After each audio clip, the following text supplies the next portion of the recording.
Oh, yeah. Glad you put this tape in. Welcome to a brand new channel from That Park Place. Welcome to That Game Place. Oh my goodness, I can't stand that music. It is too soft.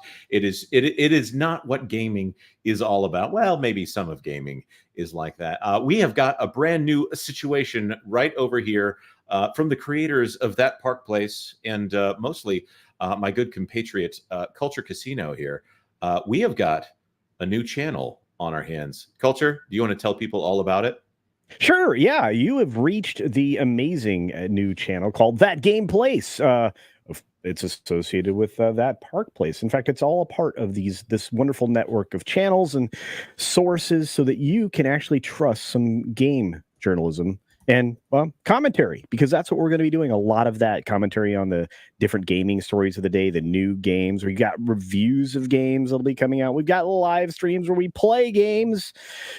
We're going to do some game stuff, guys. That's absolutely correct. And so the first thing that you need to know about here is that the plan is right now, and plans can change. And pray we don't alter the deal any further. We're just getting started here. We're planning on doing a live stream every Wednesday from 3 to 5, hosted by either Culture Casino or myself, or maybe even both, and also an incredible panel of people that we can't wait to introduce you to them. If you've been following social media, you might already know some of them. I'm gonna do these in no particular order here, but I want to say thank you to one person in particular right off the bat. He's been a longtime supporter of That Park Place and WDW Pro, and when he found out we were doing a gaming channel, he put his hand up and he said, "Hey, I think I've got some stuff I can help you guys out with." He's been helping us on the back end. Some of the videos, which, by the way, we're going to have 2 more videos. I say more. I don't know why I said more. We're going to have 2 videos dropping on this channel today. One immediately after this live stream is over, and another one premiering later today. He's already helped us. He's been doing a lot of game capture. When we found out the game collection that this guy has, it was astounding to me, and I can't wait for you guys to know him. Actually, a lot of you probably already know him. Let's add him to the channel here. Our first official panelist, Space Dave 2000.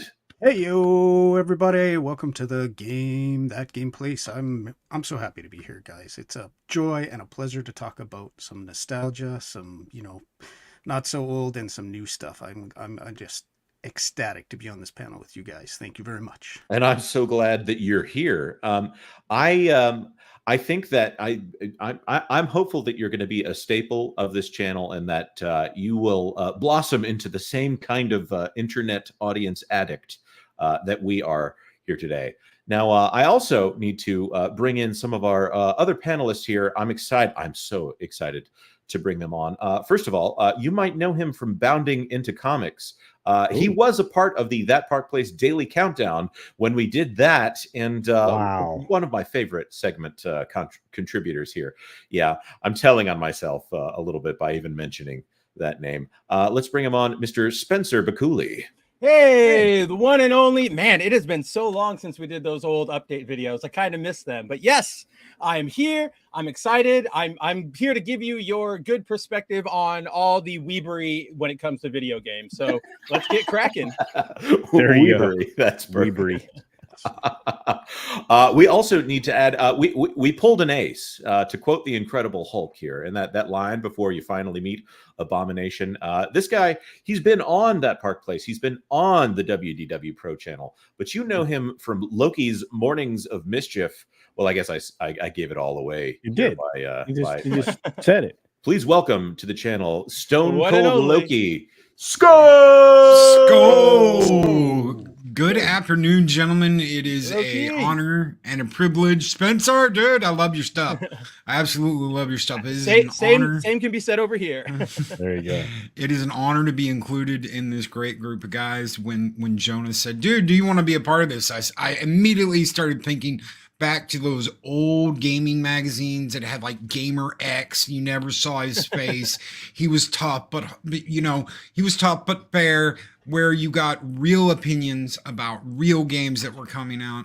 And it wasn't all this, oh, well, they gave me, access to Disney, blah, blah, blah. So I'm going to give their game a perfect score. None of that garbage here. I can't wait. Thank you very much, Jonas, Culture, Spencer, Space Dave, guys, for including me in this. I am honored. So glad to have you here. And man, that reminds me of the old Nintendo Power days when Yep. whatever their scale was, they never went below a 3 or out of 5. I mean, it was, I wasn't exactly subscribing to Nintendo Power to really get those hard hitting reviews. I was probably subscribing. You were there for the previews. I was there for the maps of the levels. Yes, there. Exactly. Man, back when you The could super put an in-depth entire, guides. Yeah. Now, sometimes I get a little off topic, which is good when you talk for a living, but sometimes bad when you're trying to host a live stream. Someone who suffers a similar affliction to me. He's great on panels, and I'm so proud of all of the progress that he's been making on his channel. Yeah. I hear he just got monetized. Let's welcome. Maybe he can bring some of that magic with him here today. Marvin, the movie monster. Marvin. All right, Marvin. game journalism. Let's Marvin, go. Marvin, Super Marvin. Smash Brothers is ableist. Am I doing it right? Yes. Yes. It's the ground running. Anybody wants to fight me, they can, unless they want to fight me. We've got one more panelist that we want to add. You probably do know him from the That Park Place Daily Countdown when it was there. We've used him as much as we can on the WDW Pro channel and the That Park Place channel. He has a series over on his channel where he goes over lost media, and it's you have to watch one of these videos whenever you get the chance. The Lost in the File series are works of a genius, perhaps a mad genius. Please welcome to the channel, Nolan Thunder. Hello, everybody. I'd like to remind everyone that video games are art, and art unites people, and I hope contributing on such a beautiful panel here can help unite everybody. That sounds amazing. That's profound right there. Yeah. And here I was thinking, 2D. they're also fun. When I'm blowing people away in Fortnite, I'm not necessarily thinking of the artistic aspect there, but there is a little bit of fun and a little bit of heartbreak whenever I let all those Pikmin die as I'm fighting the weird golden glob man at the end of Pikmin 3. Well, if Wait, you don't just throw your feel Pikmin into anything the when you see water the and little watch them? ghost? What? What, do you guys not play Pikmin? The greatest video game of all time? No, that's what I'm saying. If you don't feel Thank something you. when you see the little ghost go up, I don't know what, like, you don't have a heart. Oh man. Soul. That's why I never played it, because I do have a heart and I don't want to kill the Pikmin.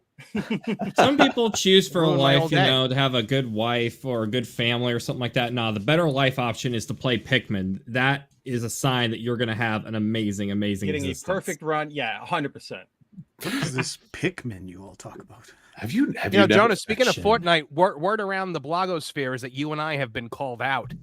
That's very true. There's a minor channel with a creator on it that he tries really, really hard, and his name is Floral from Under a Rock. He also has a split personality disorder, and he can't decide whether or not he's the kind but long-suffering Floral or Wilton, the guy who thinks that if you just say something mean, it's a joke. Right. Okay. Yeah, no, he has talked a lot of trash, and apparently you and I are going to have to settle this with him, in the virtual sphere. So to Yeah, speak. yeah. I think we'll probably get around to that one of these days. I think there probably will be some gaming streams coming, if not on this channel, centered around this channel. I know that I got my Elgato back there. I've got to get that thing set up. Currently, I've been writing off all of my video game purchases for tax reasons. So I need to actually put a game stream up if I want to keep the IRS off of my back here. Do we want to just keep your purchases under $600? You'll be fine. No. Whoa. That's barely a PlayStation 5 and a controller. Which, speaking of which, I had to toss out two DualSense controllers the other day because both of them Really? Oh, wow. stick drift at the same time.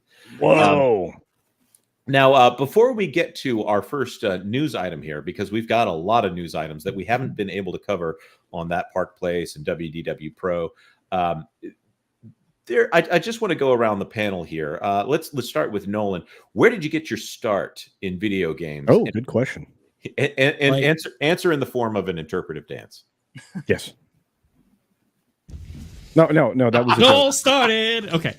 No. So do you mean like from childhood, or do you just mean coming into like the YouTube sphere? Let's No, say what was- let's say whichever one is more important to you right now. Ah, there you go. All right. Well, I'll just kind of do like a little quick summary here. Then, when I was about 10 years old or so, my mom introduced me to Super Mario Advance 2, which was a port of Mario World on the Game Boy Advance. And let's just say the rest of that was history. I'd already played games when I was younger, but that really solidified my love of gaming and stuff. And then as I was younger, younger kid, homeschooled a bit, I had plenty of time where my family was like moving around a lot. My younger brother has autism. So, there was a lot of time where, we're going to be at home and stuff. So, but my parents spoiled me. I got like a GameCube, the Wii, and all that stuff when it was hot and new.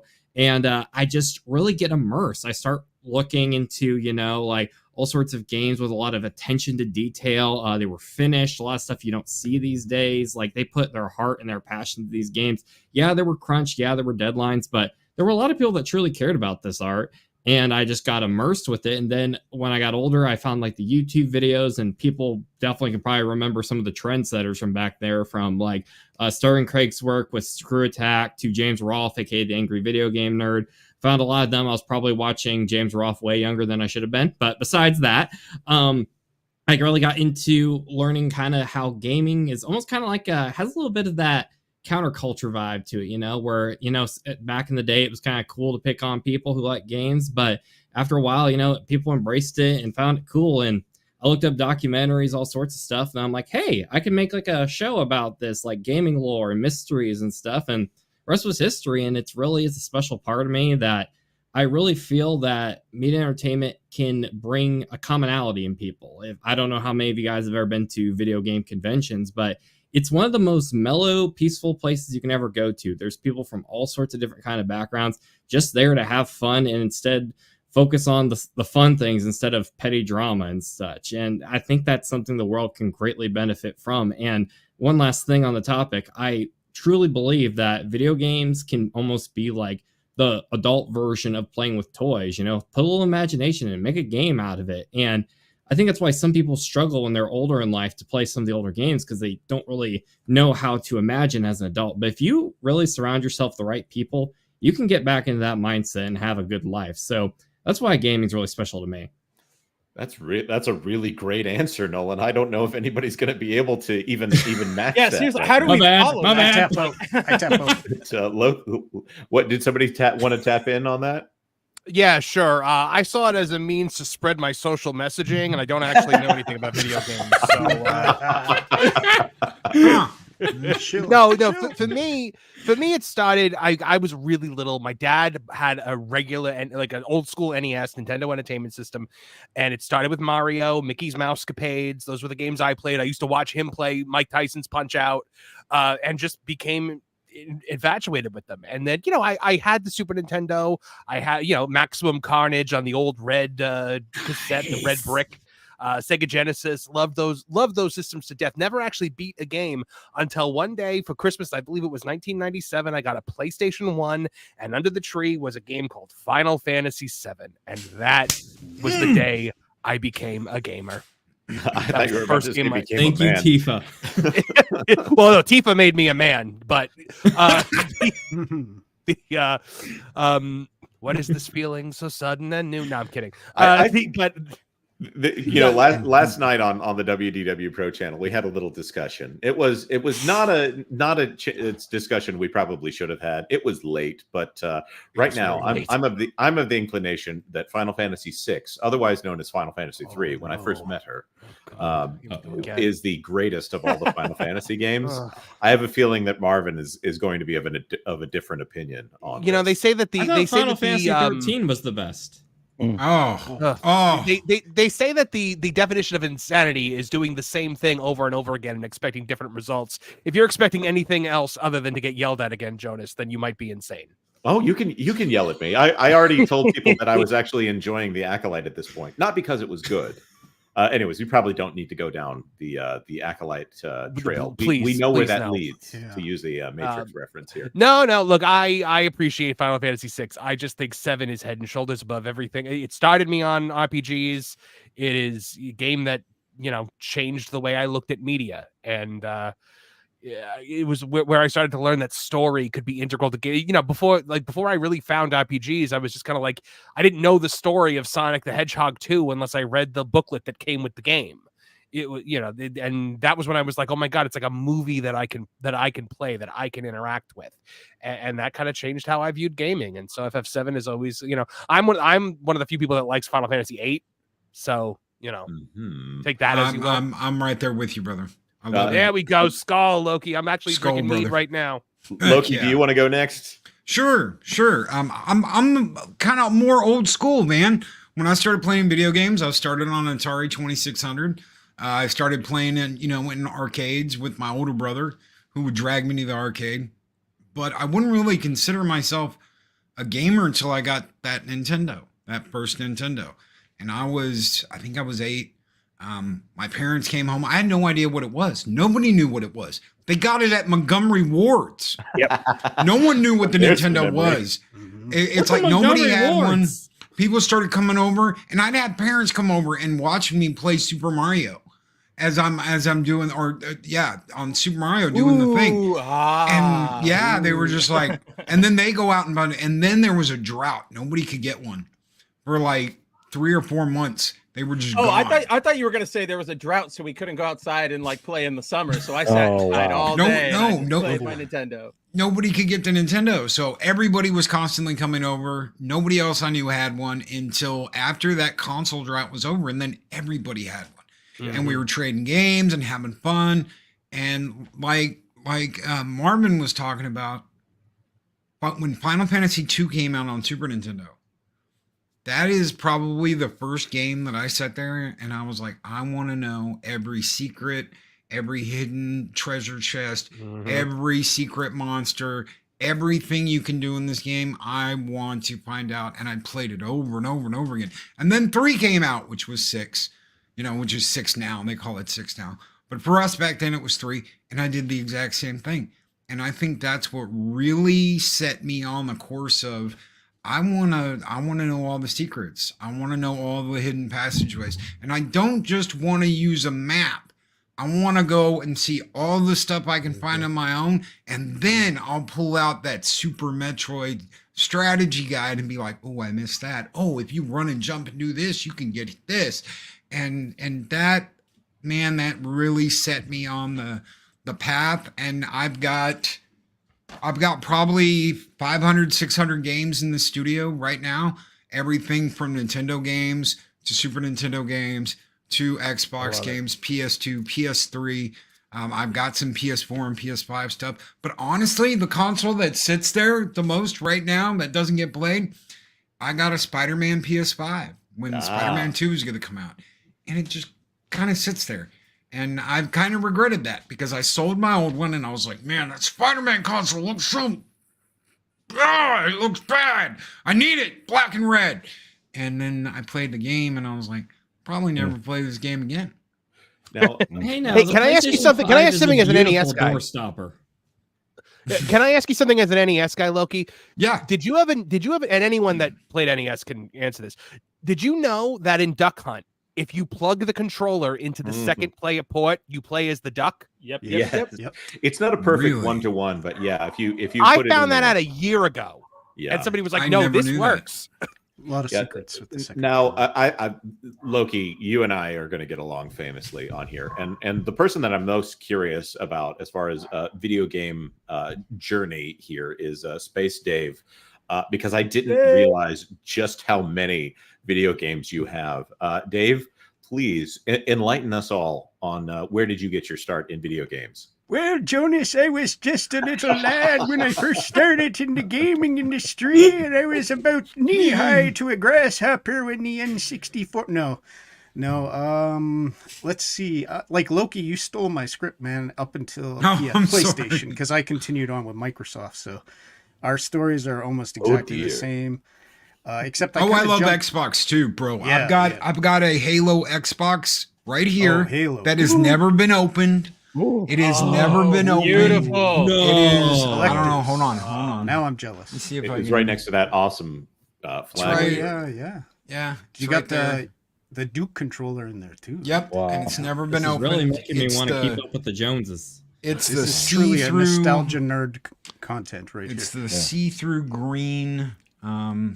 That is So awesome. I'll just Halo say Xbox. this, yeah, like Atari 2600 was my introductory. Like I was really young then, and it was okay, but even then you could kind of tell it was like if you went to an arcade and then played Atari, it was big difference. And then, as Loki said, when the NES came out and Mario came out, it was like almost the same as the arcade, and you're kind of mind blown, and you're stuck playing hours and hours, and that Mario music, which is still a classic. What is it? 40 years later now. Oh yeah. Is stuck in everyone's head no matter what age. So it tells you over time and space, the space-time continuum, it's stuck with everybody. So that's where my introduction came. And then I think I shifted more into first-person shooters, kind of with the GoldenEye series. And that was many hours of using curse words when I shouldn't have, with all my friends and stuff like that in college. But also really jumped into Half-Life. Half-Life blew my mind on the PC when it came out, and that was when first person, like, wow, I love this stuff, came out, and the way the story was told and all of that. So but from there, yeah, like I've played I think every system except PlayStation. I wasn't really into that. I was more of an NES guy or a Nintendo.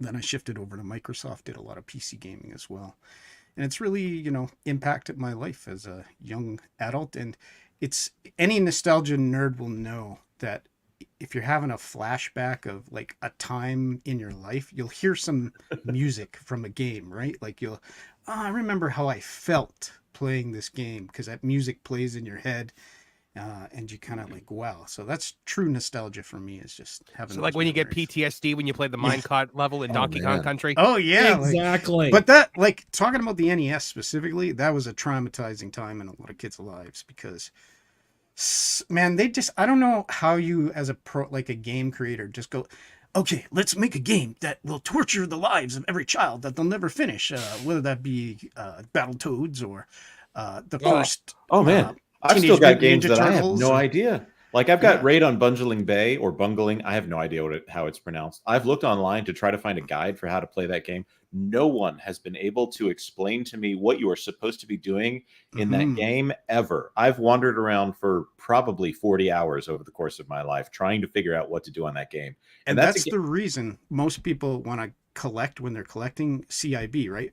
Complete in box, so that you actually have the manual, so you know how to play half these old games. Well, the other thing is, I found out that game, and it's not even just some random game. That game was made by Will Wright, better known as the Sim City guy. Like that's a guy who created. Oh right. Well, yes, he did also create Spore.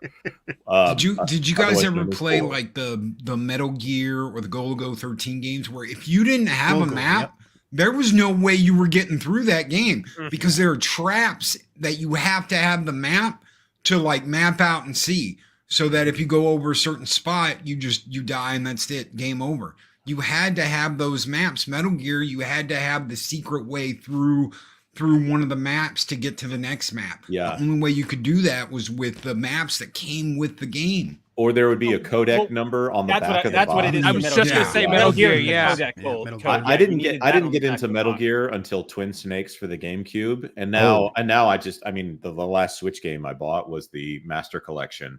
Volume 1. I bought that for Switch and PS5, and now I'm going back, and I love, first of all, trying to go back after you're used to features on any game is amazing.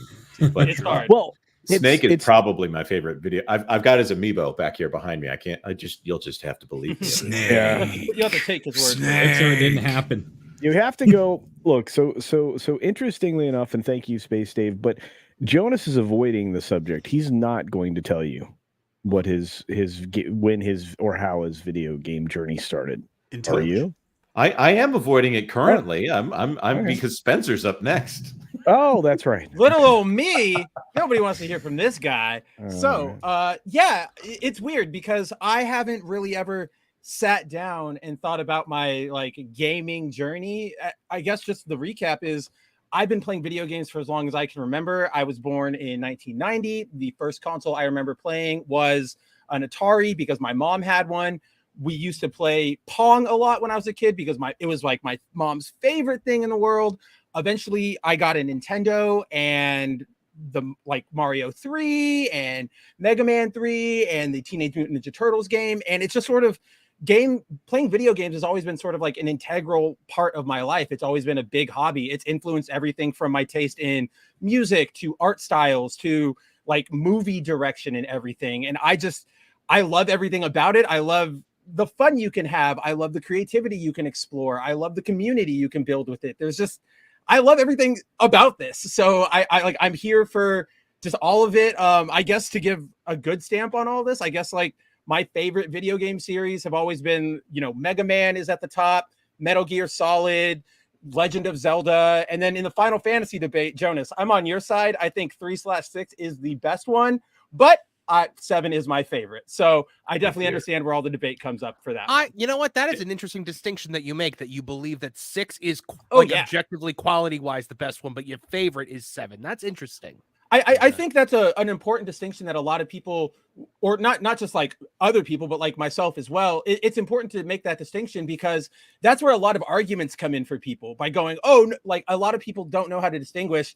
Yes, this is my favorite one. It might not be the best one, but it's my favorite one. And that's totally okay. But sometimes it's like saying The Last Jedi is a well-shot movie, but it's not a good Star Wars movie or something like that. But here's a question for 6 and 7: Kefka or Sephiroth? Kefka. I gotta go with Kefka. I love Kefka, but I love Sephiroth. Sephiroth's my guy. I love both of them for different reasons, because Sephiroth is like the creepy penultimate like anime villain. He's quiet. He talks like this. I'm edgy boy. I have my giant sword. Also my one black angel wing. And as kind of ridiculous as that is, that's cool. That appeals to the teenager in me. But Kefka's like a better villain. Like he's just mad. He wants like power and domination. There's a political story going on there. I just think he's a better villain. But Sephiroth, I'm never not gonna like go crazy when I hear One Winged Angel. There's so many so many items in those games. I mean, of course, there's the Aerith moment, but with Kefka, there's so many. I can't believe he did that moments, right? In especially for a game of that time, like killing General Leo. That was one that me and CC Karaoke had a little back and forth about earlier today. Now, I'm okay saying that Final Fantasy 3 and Final Fantasy 6 are great, and Final Fantasy 7, it's just. I never got into the jump to 3D for me for RPGs. I felt like something was lost there. As long as we all recognize that Chrono Trigger is probably the best 2D RPG of all time. Speaking of games I've never beaten. What? Yeah, I got. We're ending the stream right now. Find us on Twitch.tv/ThatGamePlace. We'll be playing Chrono Trigger. There are like 18 endings to Chrono Trigger, and it all depends on what you've done at a certain time. And oh man! Oh wow! I played it. I just never got to the end. There's one ending where like you have to get an item at the very beginning of the game by talking to a random NPC like 4 times, and there's no hint to it, but that's how you get that ending. It's so amazing. It's one of those games that feels natural in its exploration, right? Like you could stumble onto, let me go talk to that guy. Talk. Oh, I got 40 hours into the game, and that conversation I had an effect down the line, as opposed to now where you talk to that guy, he says the same line of dialogue forever, and you go, okay, he's got nothing to offer me. Onto the arrow marker where I have I did just download it on my phone. I bought it off the iPhone store recently, and I was just like, oh, I should finally play this. Yes, right now. Put it on right now. We're gonna watch you play it. The Toriyama Sensei artwork style, of course, is my favorite because I'm a Dragon Ball nerd. Best. So I've got the Steam Deck, the Steam Deck, and when me and Eris went and got married, that's all I did on the plane was sit there and play Chrono Trigger on my Steam Deck. I thought you were going to say you take her as your bride. Not now. I'm on the Sea Temple. But with the cutscenes, the Steam version is really good. There's a couple of like unique mod patches you can do to it. But once that's done, the Steam Deck is in my opinion, the superior version. Yeah, there's something to say about the old cartridge. I love those anime cutscenes though, man. When you get those anime cutscenes on the Steam Deck, great. Oh, I love those. I just can't deal with what Square Enix did with all of their ports of like their mobile ports or their updated ones for consoles. They replaced all the text. So instead of like the graphic pixelated text that looked good and was designed for the system, it's just like Arial. and Yeah. it looks very, Lame. very unprofessional. It takes feels you right like out of it. Right, That's exactly. what Jonathan, that's right what the there with mods you. are for. Yeah. So that's what their Oh, mods are for. They do that with 9. They've done that with 8. I know they have a really hard time working on the 8 remaster. 8's my favorite as far as love story goes. That love story in 8's like chef kiss, perfect love story in a Final Fantasy Here's my game. problem with 8. I do like 8 a lot. There's a lot of the characters I do like enjoy hanging out with. I can't play it because I get sucked into the card game. The second that triple becomes triad. available, Triad, I'm like, oh, I've spent 50 hours on Triad. I'm level 4. Well, Did you get have sucked fun, into it in everybody. Rebirth? Huh? What about- No, in Final Fantasy 8. Oh, I'm saying with Rebirth though, did you get sucked into Queen's Blood? I haven't played. Wait, is Rebirth the new one? Final Rebirth's the Fantasy VII newest one. Rebirth, yeah. Yeah, I haven't played it yet. I'm waiting for that PC port. Well, be warned, Alright. there's a card game. There's a card game, and it is addictive. It is. Oh, DLC, I don't you usually gotta like pay for card it. games. Well, in this games, is my but- first and last show here on That Game Plays. It's been nice. Now, with that being said, we need to get to. By the way, Culture, you still have not changed your headline that I set for you on this channel. Has that been following you around? The officially licensed. Yes, I think Oh. it's official. I'm officially that's licensed. Fantastic. I love I that. think it's great. Culture, I don't want to say you've been around for the longest, but for 300 years you have wandered this earth. Where did you get your start in video games? Hey, I'll give you visual representation right now. Okay, that wasn't a good cue. Oh, there it is. Mhm. You started with Pong? Yeah, well, honestly, I don't know. I mean, literally, the Pong would be my first memory, and we had one of the expensive metal Pongs that like hurt. You know, not the secondary ones that were plastic that didn't hurt quite as much. Are Especially you talking about especially- badminton? especially when I used to get wailed upon by family members. But anyway, no, the Pong. I played a lot of Pong. Then Atari showed up in the household in the late 70s. Then we went to arcades and we played arcade games. And I was such an arcade nerd. I would do my chores. I would take my quarters and I would not have milk with lunch so I could get more quarters. And that way I could go to the arcade with those extra 3 quarters for my milk. I'm really probably more healthy. It's like for it is too. They put literally so the much sugar opening in scene of an kids' milk 80s anyways. movie. Well, we were getting Culture really top 3 arcade good, though. games. Oh gosh, back in the day when I first Video started, poker, video blackjack. no. Well, now, but no. I would say I think Defender was awesome. yes. Asteroids I was played so awesome, much Defender. Asteroids, yeah. and we loved this game so much we bought one, a Tutankhamun. Really? Simpsons. For me, I'm it was so Simpsons. shocked that no version of Pac-Man made that list. Oh no, Pac-Man was in there too, but you asked me the top 3. I have like a top 1,000. Again, arcades were the way to go back then. You could play those games. They eventually showed up in cartridge form in your house on an Atari or one of the other game systems you eventually got, like in television or whatever. Culture, did Star Wars blow your mind when it first came out? Oh wow. Oh, that yeah. was so good. Yeah. Are we talking yeah. about the one with the joystick? Because that one is That's like the one I best. was thinking of. Yeah. That's I- when sit down I loved that Right. one. Yeah. Of course, I loved Yeah. stand-up Tank Commander with that's good. just the gray green lines.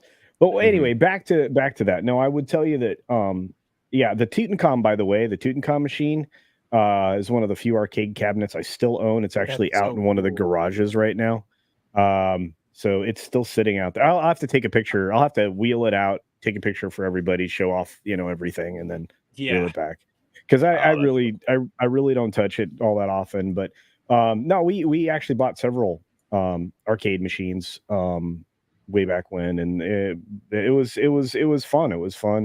They were profitable. I'm so jealous. Yeah, there was a place that we could put them that was a municipal building, a city building, where a lot of the workers would play it on their breaks or whatever. So yeah, that was a interesting scheme. But I loved these games. Battlezone, that's what it was. Thank you, Low Spec Linux Laptop. Yeah, that was a cool game. I played a lot of stuff. So, but no, as consoles came out and became more prevalent and available, I mean, Loki kind of described the whole Nintendo phase. That was one of my younger siblings. My youngest brother got like every iteration of Nintendo that ever came out. So that was always crazy fun. And of course, my taste evolved quickly. I'm an old person, so by the time I was in 5th grade, we were, starting to build PCs. We had, people could go out and buy a PC and get like a VIC-20 or, a CAT or, whatnot. But I started playing cartridge games on that, and then I started making games. I made a horse figuring program in BASIC so that you could calculate what the likelihood of a horse was to win in a horse race.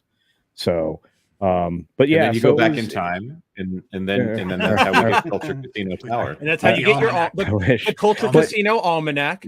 Yeah, we get 1985B. And now, I mean, I have this monstrous computer that's sitting in front of me right now, where I can basically play any game I want to, or I can go into the media room and I can play Xbox, I can play PS5, I can play PS4. I think I have like 4 consoles set up on that television alone, and it's just we can complain an awful lot about the lack of entertainment, but we really shouldn't, because we have a ton of it, and it's all in game form right now, and that's why the preservation is so important. It is as well, and it's in here. This is a segue, Jonas. Don't miss it. And this is one of the reasons that we decided to start that game place, because this is like, a form of entertainment that everybody can participate in lots of different ways, whether it be on a phone, a console, even on a television now. You've got lots of options. And so we wanted to talk about it. We wanted to talk honestly about it and give you some actual journalism, commentary, games to watch people play, et cetera, et cetera. So that leads us into the most important person here at the moment, Jonas J. Campbell, the voice. I would disagree with you on who's the most important person here. I'm here to facilitate the conversation and to maybe help keep us on track just a little bit. All right. You're actually Captain America, Jonas. You're our language guy.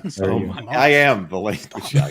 Yeah, it's my job to edit out the swear words. Thank you very much. Remember, this is a gaming channel, so you might have a little more work cut out for you this time. Yes, that is very true.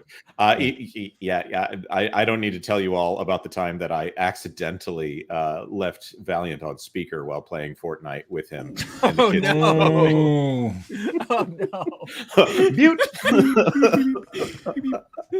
Hey, why can't you guys watch him out? Every other word is beep and beep and beep.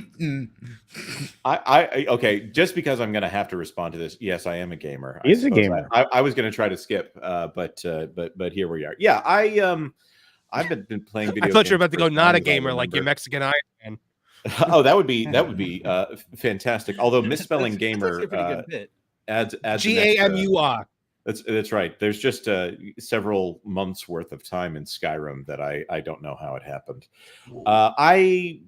My sister got a NES for her birthday one time, and it blew my mind. I probably spent more time on that thing than she did, because they weren't worried about how I was doing in school at the time, because it was all easy stuff. But I'm going to say Punch-Out probably was the dominator of my time back in the day. Man, I love that game. Did you beat so Tyson? Good. That game? I never beat Tyson. No, but I never wanted to, play because the I just new one? wanted to. Yeah. Actually, I have the one Wii for one? the Wii. New? Yeah. The new one, the newest one, I should say. Yeah. Good new. Yeah. I got a little Mac. I have way too many amiibos here. I have to point that out. I was so psyched when they put little Mac in. They're for your kids, though, right? Wink, wink. Maybe the kids aren't allowed to touch them. No. I understand that. Bro. There is a Tell them to get a job and buy their. There's an Elsa Disney Infinity character that sits in front, so the littlest one will grab that one instead of the amiibo. Distract. A lightning Which rod. Disney Infinity character is it? It's Elsa. She loves. Elsa and Anna are sitting there, standing guard for like the cool ones, like Samus and Palutena and all that. Okay, Super Nintendo totally blew my mind, and then the neighbor was a guy who was obsessed with video games. Maybe stole a bunch of them from the local, shopping centers here, because he gave me a copy of Breath of Fire back when it was Square Soft. None of this Square Enix stuff. Squaresoft. None of this Square stuff. But Breath of Fire 3 is in my top 10 games of all time. Yeah. Love it. I hate that they've never re-released all the Breath of Fires. Yeah. Why haven't they done a collection yet? I'm Come going on, to use it. Capcom. Yeah, I know you're I'm listening. right there with you. And we're going to be talking about a Capcom collection. We will hit an official story here in just a moment. But I've got basically I've got the entire SNES RPG collection for the American releases on all this stuff. I mean, before eBay was a thing, I finally found my copy of Earthbound for $100. I'm like, oh, it was like the sky opened up and this light came down, and it was this janky one that has a sticker that was ripped off of it too early, but I was still so happy because I finally I've got it. That's all that matters. Right. Say that It's again. You've probably got the cheap entire now. NES collection? Well, not the entire SNES. Well, I've got all 720 or so of the NES stuff on a ROM, but I don't have the physical cartridges here. We don't talk about that, Nintendo. You didn't hear that. And then I lucked out because there was a museum near my house, and it blew my mind that this museum had an arcade exhibit. Woo! And you could buy tokens, and then I think the people who ran that thing felt guilty because they turned them all to free play. And I spent the entire summer abusing this educational perk that I got. Oh, we got a free membership to the museum. I mean, you just show up, and my dad would be like, "Oh, well, I need to take the kids here," and set every single high score on the Space Invaders machine. And I have Dragon's Lair. I used to be able to play that game without looking at the screen. Beat the entire game without looking at the screen. I had that down pat. That was the quarter All eater. audio cues. Yep, exactly. And one of the games that you didn't know that the ending was just the tiniest bit dirty, but to each his own there. So now I'm probably the most nostalgic for that 2000s era with the GameCube. It's so good. And I'm hoping for more representation there on Yes. current Nintendo. I love Nintendo, and Nintendo to me is the center of the video game galaxy, and everything else orbits around it. My whole family plays Fortnite together. We do couch co-op on Fortnite because we've each got our Switches, or me on the PS5. Here. That's pretty cool. So, I think Playing that's actually Fortnite pretty on rad. Switch, so it's like what, 480p or it's really not that impressive on Switch. I gotta say, but it is a lot of fun, and we do shout at each other across the couch, trying to get that win, get that W, as it were. We all do shanty for a squad if we win. It's a lot of fun. But that's the transition here. This should be a shorter topic. What are you playing right now the most? 2 games. Everybody go. Let's start with Space Dave, and then go counterclockwise around to all the way ending up at Spencer. I played the Fallout 4 when they did the HD upgrade, which I'll say is not really anything upgrade wise, but it was in 4K.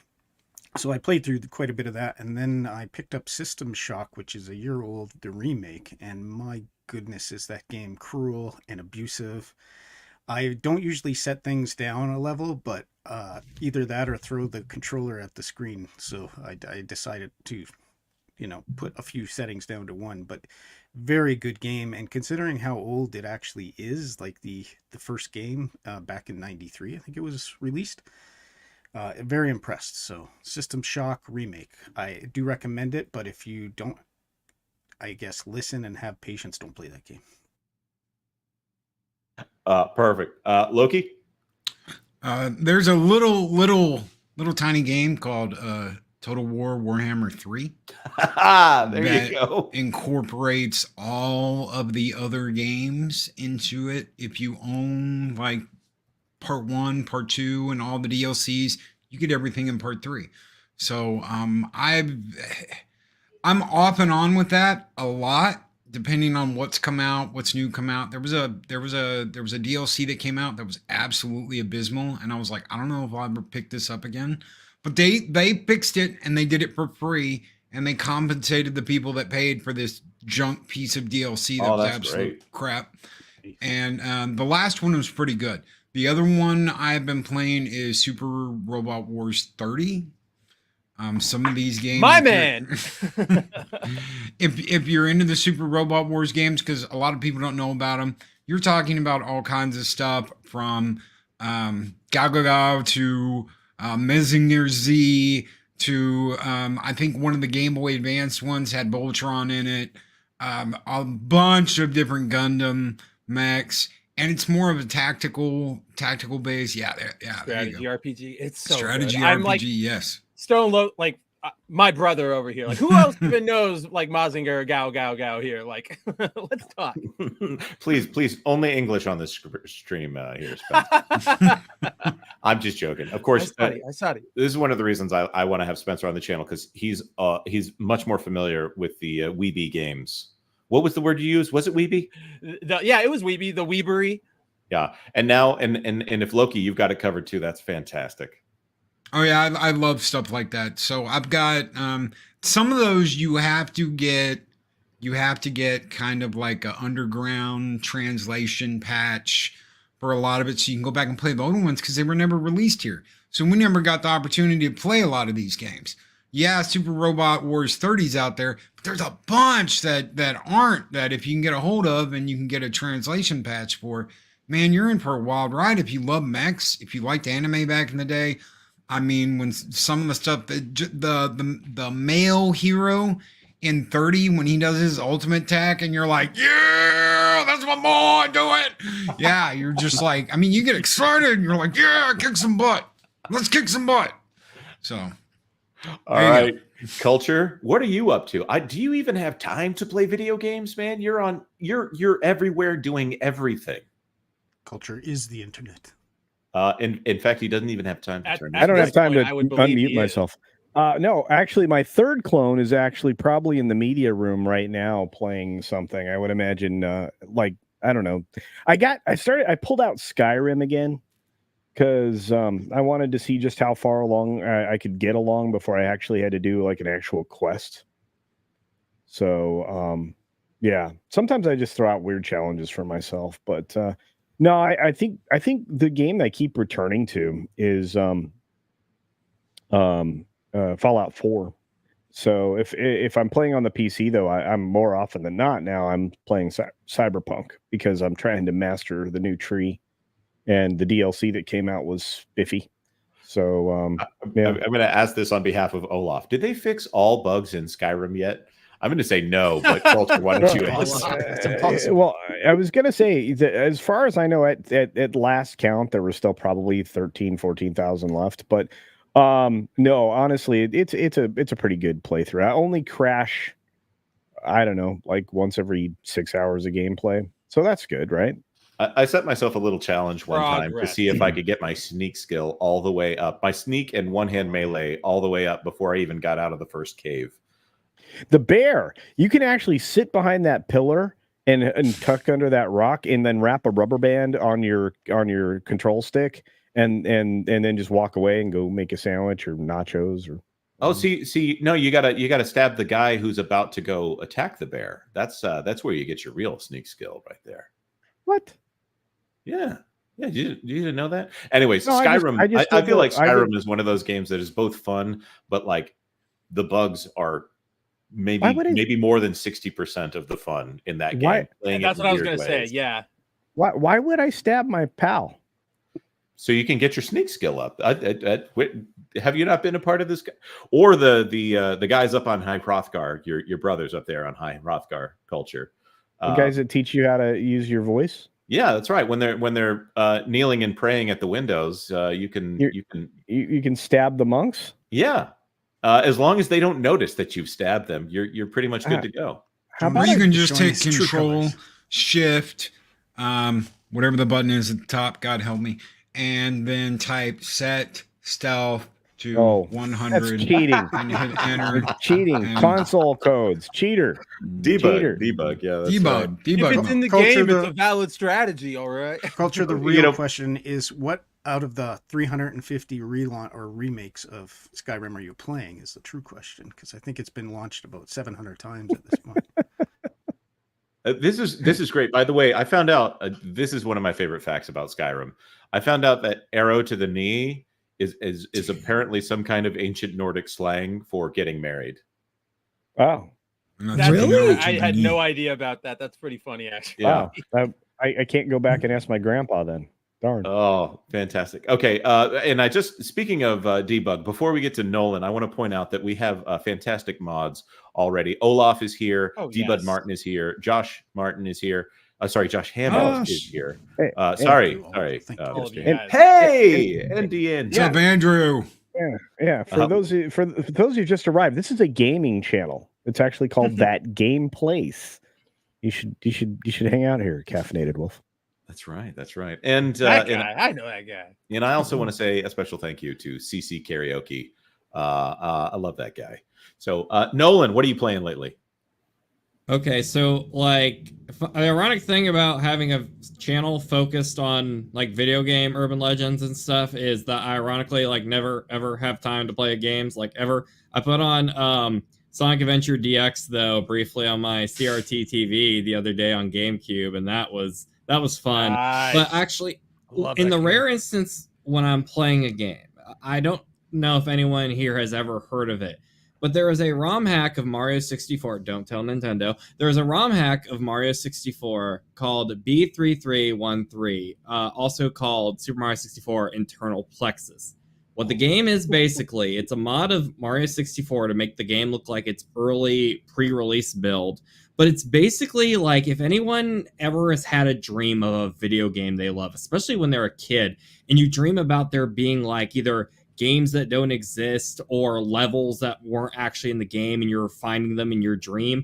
That's what this game is like. It has both like secret areas of Peach's castle where things look right, but they're kind of not right. There's a lot of creepy elements in it, but it's not like super over the top. Like there's a monster chasing you the whole time. There's like weird sewers. The game kind of vibes between uneasy to super happy. And it's honestly one of the best experiences I've ever played in a game. It's like if I was building a game, this is what I would make. I believe the creator, Chris R. Lilo, I don't know if I'm saying that right.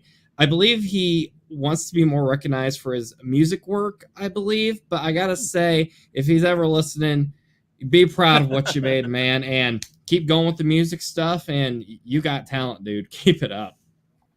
That's so cool. By the way, I need to point this out. I sold my copy of Sonic Adventure DX at a moment when I needed to pay the bills about 20 years ago. And I just finally got a copy of it. I wasn't going to pay $100 for it in order to get it. No, but no. Because I got like 3 copies of Sonic Adventure 2 Battle, and that's more than enough for me. I'm just You a need humble one man. for each of your safe houses for when the world collapses. Like Exactly. that's my number one resource. I have perishable food and like 90 copies of Sonic Adventure 2. I'm set.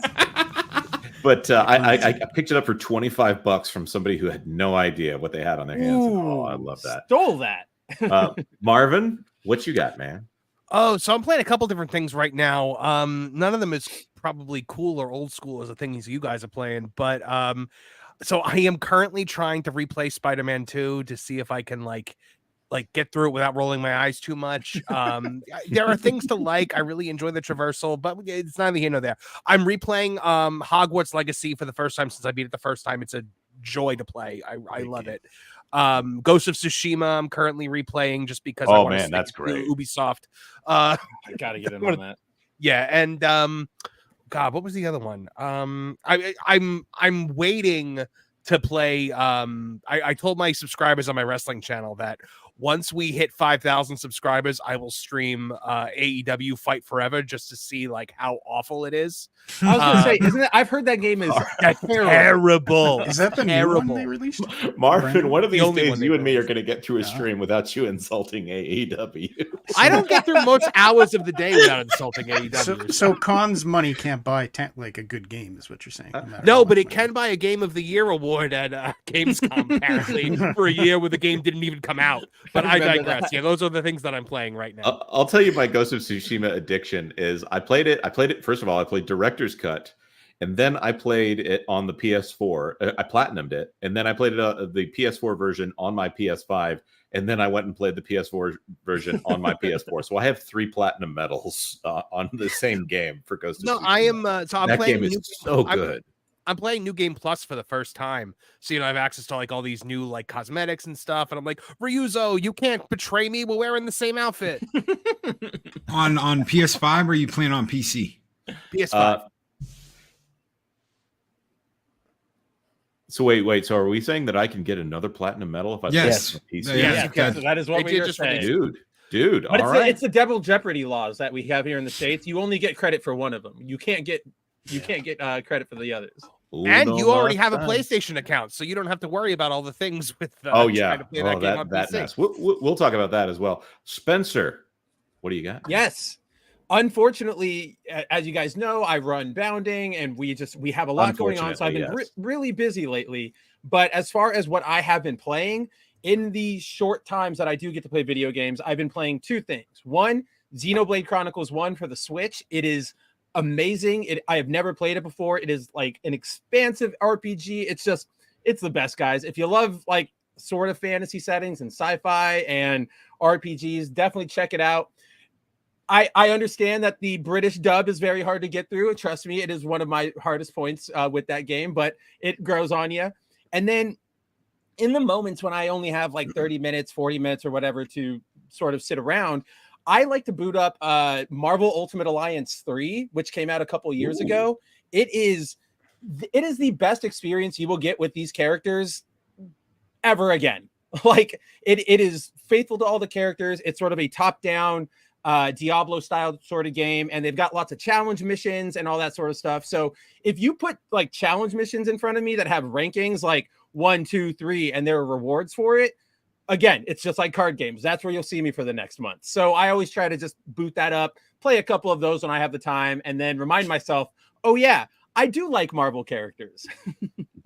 I will admit, I didn't back up Marvin, but I'm also playing through my first playthrough of Spider-Man 2 as well. I think I like Spider-Man Remastered better myself. Yeah, I'm playing it on New Game Plus for the first time also, so I'm getting all the new cosmetics and stuff. I'm not quite there. They got rid of like the best costumes.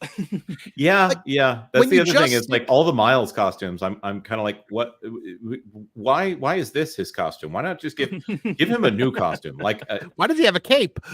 When you stick to just the story mode, and when they're like, Miles, you should go to Brooklyn Visions Academy to do some missions, I'm like, nope. Skip anything but skip. this. Anything Skip. but this. So I will say that I do end up playing a lot of Fortnite, especially because it's the family thing lately. I'm planning on getting all the letters in Metallica here before that's done.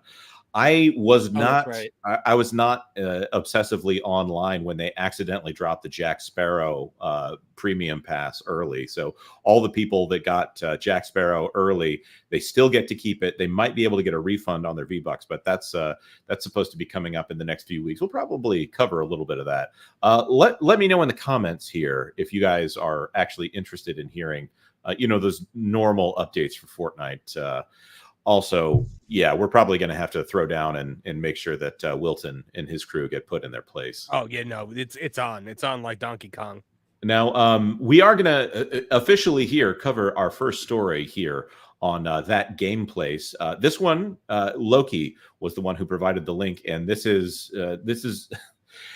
the kind of thing where retro and new meet up, and also the fact that culture tries to erase itself. Not Culture Casino. See, this is the problem of having a friend named Culture. I was commenting on Culture the other day, and I had to clarify in the conversation. Dare you do this to us, Culture? That's right. I'm sorry. This one out of Event Hub, eventhubs.com, Marvel vs. Capcom Fighting Collection is making some changes. The arcade classics, including unlocking hidden characters. This by Dakota Dark Horse Hills.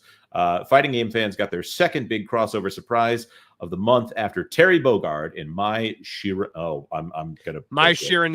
Yep. Shiranu was revealed as a DLC What's for a Street Shiranu? Fighter 6, followed by the explosive The devil announcement wasn't. of Marvel vs. Capcom Fighting Collection arcade classics. First of all, guys, what do you think about the existence of this? I'm very collection? sorry that I got outweebed by Spencer right there. to my defense, in the anime movie Fatal Fury, the motion picture, she says Shiranui. Yes. But that's also the American dub where they just you're right. tried way That's true. too hard. Mm-hmm.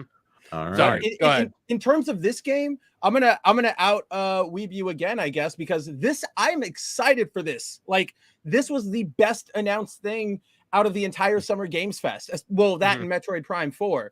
But like, these games were my childhood. I grew up playing you guys were saying all your stories about going to arcades and, finding time to play when your parents weren't looking. That was me with Marvel versus Capcom, with Marvel Superhero Street Fighter. I would sneak off after school to the laundromat next door and play a couple rounds. I would sneak out of the movies when I went with my parents to play one match and then go back into the movies. Like, these are the best fighting games in my opinion. They're colorful, they're bright, they've got the best systems.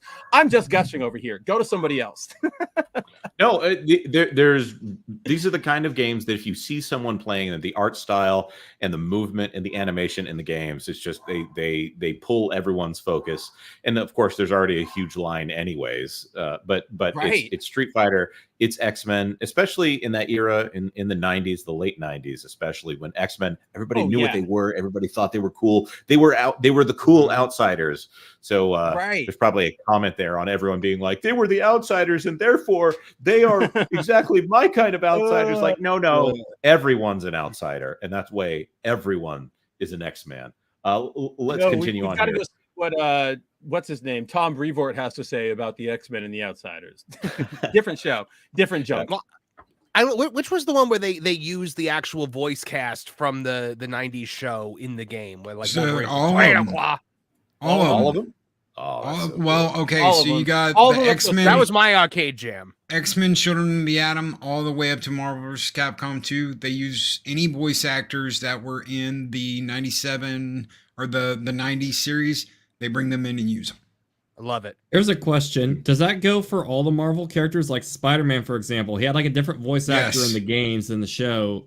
Oh, really? Okay. Do you know whether it was his game voice actor or his show voice actor? It was the show voice actor. It was the one that was in the one that paralleled the 90s X-Men cartoon. It's the same guy. Web swing. Yeah. Fun fact. Did you guys know he's also the voice actor for Prince Eric in Little Mermaid? He is. And he still does it. Did know that. It always blows my mind. Yeah, he lied to Disney voice Animation. Too. Yeah, he said he was 16 years old. He said he was 18 years old when he was 16. He's the guy who played the oldest Brady boy in the Brady Bunch. Oh, that's right. He did. Yeah, he was Greg Brady. That's amazing. Okay, so Capcom has now released a bunch of information regarding what's included in the upcoming collection. Also, what features are being changed. This is not the part that gets interesting, but we're about to get to the part that's interesting here. All 6 fighters plus the Punisher with X-Men, Children of the Atom, Marvel Superheroes, X-Men versus Street Fighter, Marvel Superheroes versus Street Fighter, Marvel versus Capcom, and Marvel versus Capcom 2. The most common change was to provide the option to reduce screen flashing. That's pretty common for photosensitive players. But this right here, what's more interesting, however, is the ability to turn on hidden or what used to be unplayable characters, including Juggernaut, Magneto, X-Men, Magneto from the X-Men, Doctor Doom, Thanos, Anita, Cyber Akuma. And here it is, though. The first Marvel vs. Capcom also says a number of stages have been altered, but it doesn't go into detail as to what those are yet. So I can provide some insight in this because I was looking into all this last night. There are probably let me rephrase that. There is a specific stage in there. It's called, they list it right there in the changes. It's like the Moon bathhouse. Headquarters. No, it's not the bathhouse. It's like headquarters of evil or something. It's the one that's on the base with like all the screens. That in that stage, they are removing some of the graphics. Like on screen, there are screens that sometimes flash like Marvel villains, like Venom is on the loose, Magneto's on the loose, and they're just reducing how often those show up and flash because it's part of that whole reducing light thing. Yeah, but because it's not bright light effects, they have to separately edit it because it's part of the background to that stage. I was reading last night, and they said they were removing the Tau guy. Okay, so in the bathhouse level, Marvel That's vs. not Capcom confirmed. 1, Nobody's confirmed that. They haven't said Yeah, that, and and- I and- haven't seen and- anything about that. and I Well, was let's hear just what it about is to get before to you that. before you take it out, Spencer. Let's hear what the rumor is. Well, I know what it is, but yeah. In the bathhouse level, because they didn't make any of these changes to the arcade 1-up cabinet. I've got the Marvel vs. Capcom arcade 1-up cabinet in there. They didn't make any of these changes. They didn't change any of that. So you've got the scene where in the bathhouse where there's a guy and he's got like one butt cheek out, right? But he's got a towel and he's like running his towel up and down the backside of his backside. But one of his cheeks are like hanging out. You see that. Well, that's just a lesson in hygiene. It's just a lesson in hygiene. But one of the rumors is that they're gonna remove that. And I hadn't heard about the screens on the Hydra base. So that's interesting. I had no idea about that. That's what it is. It's Hydra. Yeah, the Hydra base. There you go. I totally blanked on the name. Now, if they're go ahead, Jonas. No, you, Spencer, you first. Oh, I was just going to say, here's the reason I don't really buy that they're going to edit the bathhouse at all, because the guy who's rubbing his back appears for all of a second. It wasn't made for the 1-up cabinet changes. And if they're going to change that, they would have to modify Jin, his entire character, because one of his taunts is he straight up, like, he takes off his headband, blows off his armor, sort of like a superhero, where he's standing in just like a sumo wrestler like thong, and he like rubs him. He does the like I'm drying myself off, and then he goes back to fighting. So if they're not mentioning that they're changing that for Jin, I just have to assume that they're not touching the bathhouse at all. Okay, so I don't know who Jin is. Are we talking about? I know there's a character in Tekken named Jin. Yeah, so there is a character in Marvel vs. Capcom. He is from an old 2D fighter where you battled in mechs called Cyberbots. And he is, for those of you who don't know exactly what I'm talking about, but you might have played the game, he is the character who wears all white. He's got the long white scarf. He uses a lot of like flame punches. And when you use his special moves, he calls in the mech and it like punches or it shoots at the ground. So all it is it's a taunt. You push select, he goes, ha, ha, ha, ha, ha, and then he goes back to normal. He's oh man, I looked him up on the wrong site here. It's not gonna. you always gotta look out when you're Googling anime characters. Oh yeah, put that safe search on. Yeah, Jonas. Yeah, Jonas, don't put that on the screen, okay?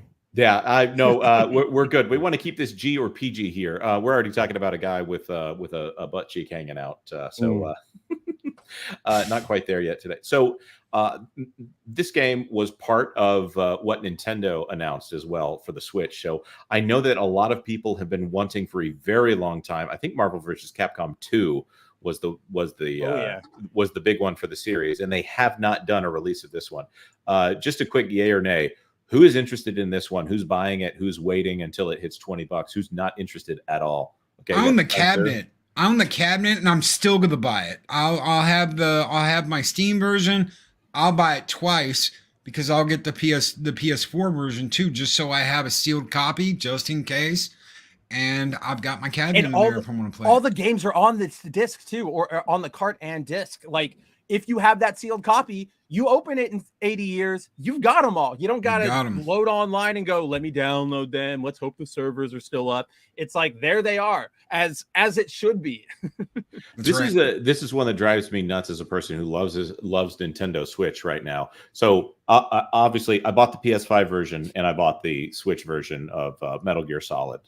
Right. Now, I did not know whether or not it would be a download copy when I bought the Switch version, because like the thing when you buy like the triple pack of Resident Evil games, you know, if you get 4, 5, and 6, 4 will be on the cartridge, and they might even have 5 and 6 like on the label for the cartridge. But what you're actually doing is getting yourself a locked download code for your system here, and this is the only reason that I'm not gonna buy this one for the Switch. I might pick it up for the PS5.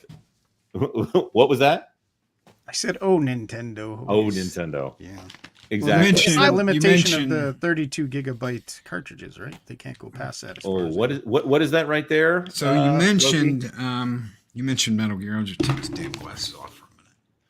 So that is obviously the Nintendo release of Metal Gear. That's awesome. PS4 or PS3, Metal Gear Ooh, Solid. That's Ultra what I actually Collection. thought about He's buying. got him. He's got him in the Mylar. And Ooh. it's still in the Mylar. plastic. Ooh. Hold on, we're not done yet. Ooh. Still in the plastic. That's a pretty thing. And this I got for $50 at a gaming convention. Dude. It's never been opened. How is that It's the A gaming convention, At and a they gaming sold it convention. for 50? $50. I paid more for I'm paid like more for genuinely this. confused. I paid more for this than I did for the rest of this. And I've got more. So I've got stuff I imported from Japan too. So, but yeah. I can't. I love miss all Metal my Gear. stuff. Yeah. All my stuff's in storage. I think Otherwise, that I'd be showing Snake- off my collections too. Yeah, I think Snake might be one of the best video game characters ever made, especially because he's a Japanese take on American Western, movies. It is my firm belief that if you want a good, like the best media about a country is made by people not from that country. Like Metal Gear Solid, amazing take on American like war politics, American everything, made by Japanese team. Ghost of Tsushima, amazing take on historical Japan and all of that stuff, made by an American team. Like there's just Assassin's Creed Shadows. Okay, well, okay. There are some exceptions to the rules.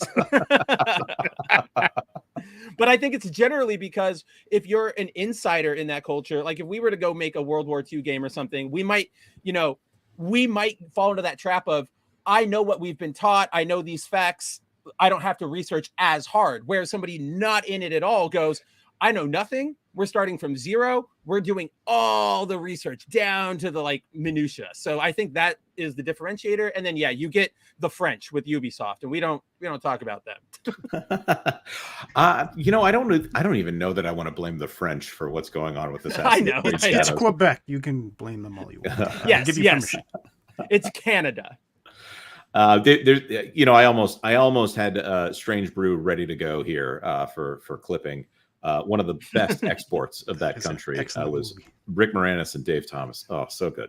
Okay, so I want to actually think that's a really good jumping off point for a conversation there, Spencer. So Ghost of Tsushima, obviously Western studio. That was Sucker Punch.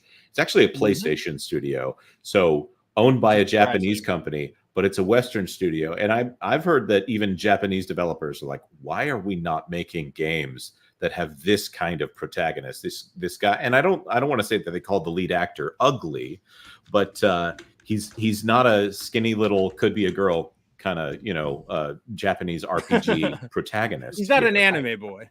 Right. And it ends up telling this beautiful story about a guy who basically fails the code of the samurai entirely.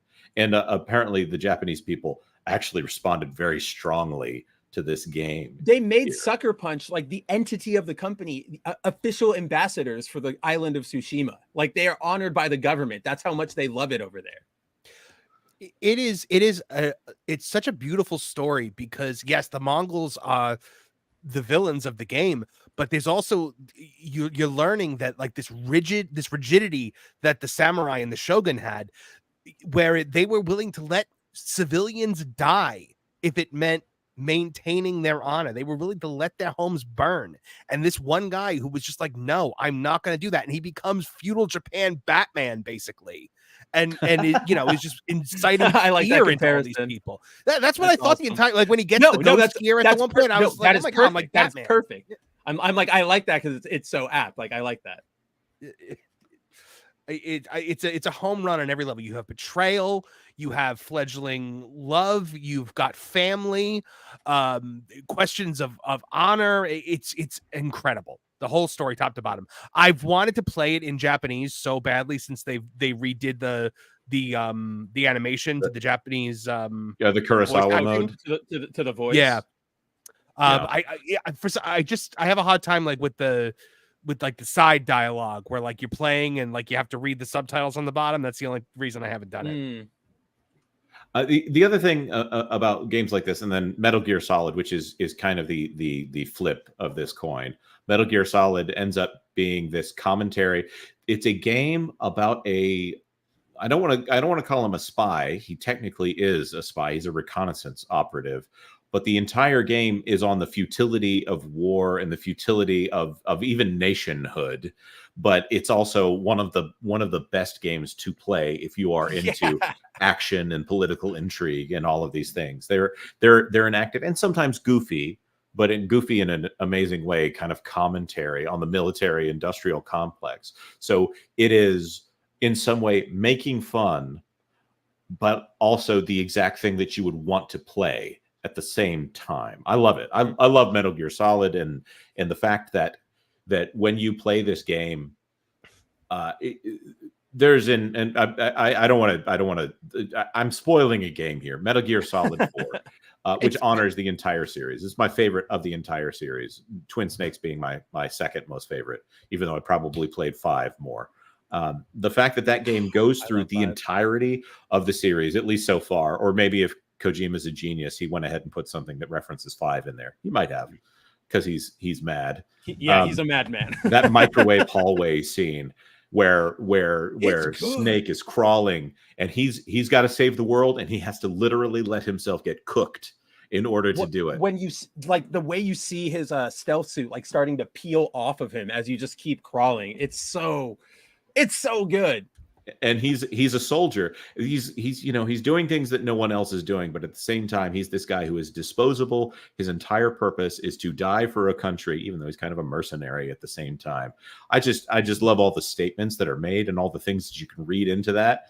And then, of course, at the end of the game with the Otacon in his great line of "Snake's had a hard life."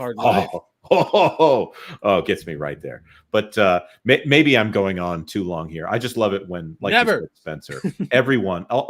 Sometimes you have to go outside of a country in order to get a good commentary on something. Yeah, this is why I want. Sorry, I like that. Yeah, this is why I want the guy who did the Top Gun movie over in Bollywood. It's not Top Gun, but it's almost Top Gun. I want that guy to direct a G.I. Joe movie because I think he would do a better job. Man, than whoever they're going to get. I haven't even that. Now that you've said that, now it's all I want. So, forgive me, everyone, for that little bit of narrative indulgence. That's what they're here for. We do have news to get to. In fact, this one I think you guys might have a little bit to chew on here. Star Wars Jedi Survivor developer Jordan DeVries declares hate has no place in the Star Wars fandom. And this by John F. Trent.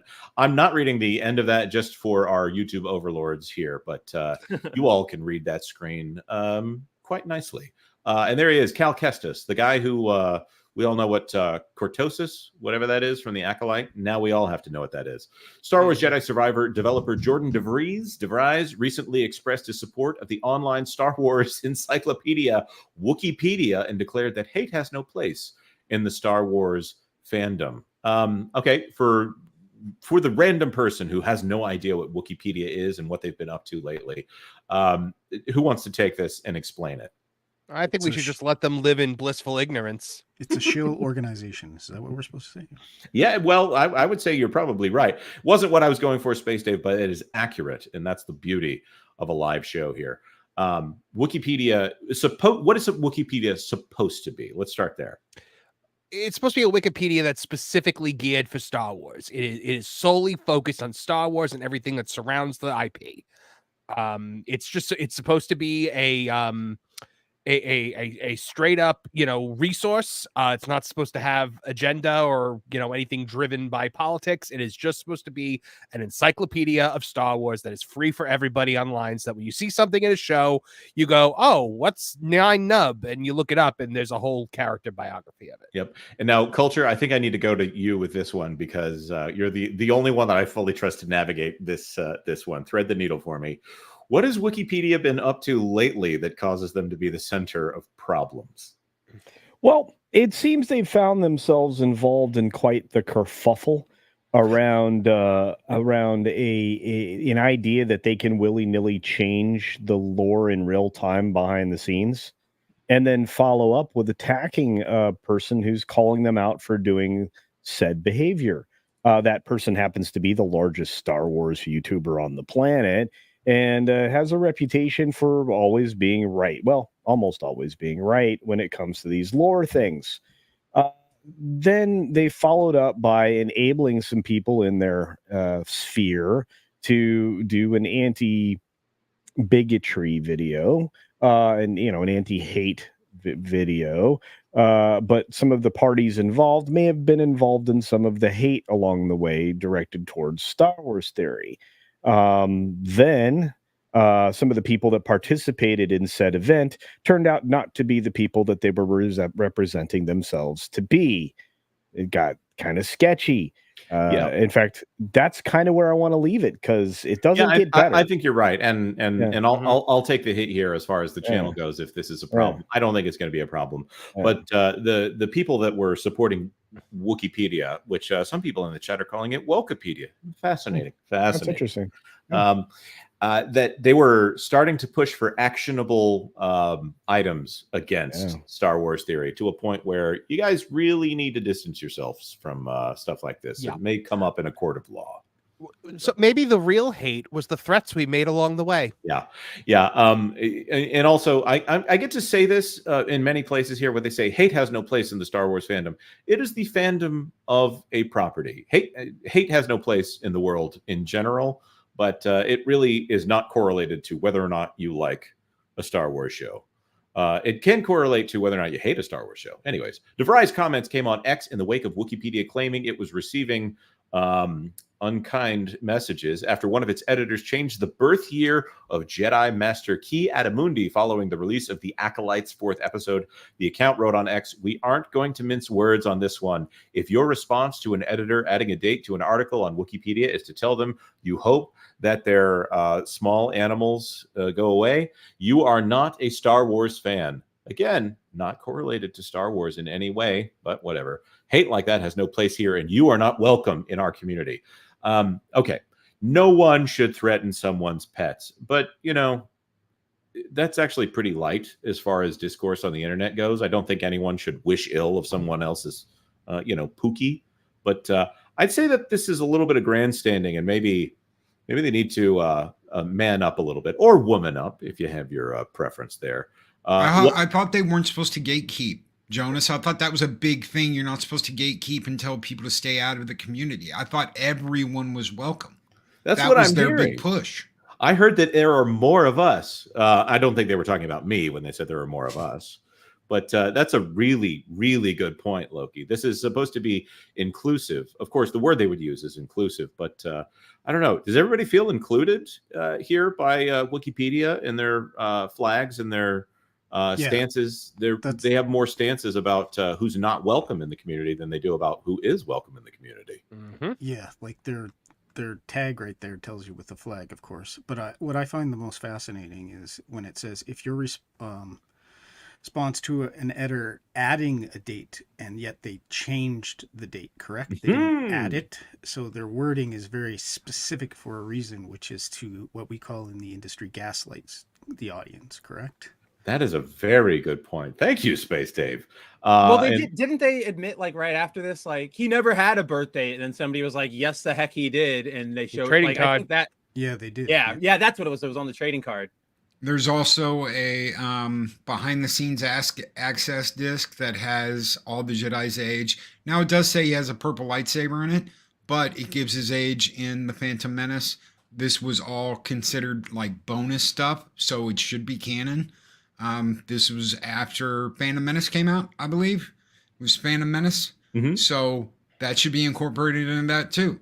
They have given his age in multiple areas, not just the EU, but things connected to those movies. So that should be the way it is, not, suddenly changed. And that's exactly right. They didn't add anything. They changed it.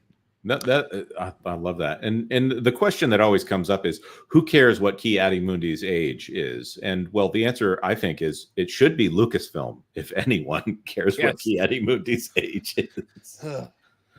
The same argument always arises with this, because it's like, who cares about Ki-Adi-Mundi's age? And like, I will admit, in a grand scheme of things, guys, that is a very small detail, but it matters because you're trying to make a consistent narrative with a consistent world and story. So you can't just willy-nilly start changing things. Otherwise, you get into this weird, the Sith were gone, the Sith weren't gone. No, they're back now. I don't know what's going on. I'm leaving. Like it also shows Ki-Adi Mundi, actually, Spencer. I got you back. You're right. You got me. You got me. It shows that Lucasfilm they do not fact check themselves, right? Because of course not. We know that. Of all the Jedi they chose, he's the one that say, we haven't seen the Sith for a couple of generations or something like that. That's why they chose him.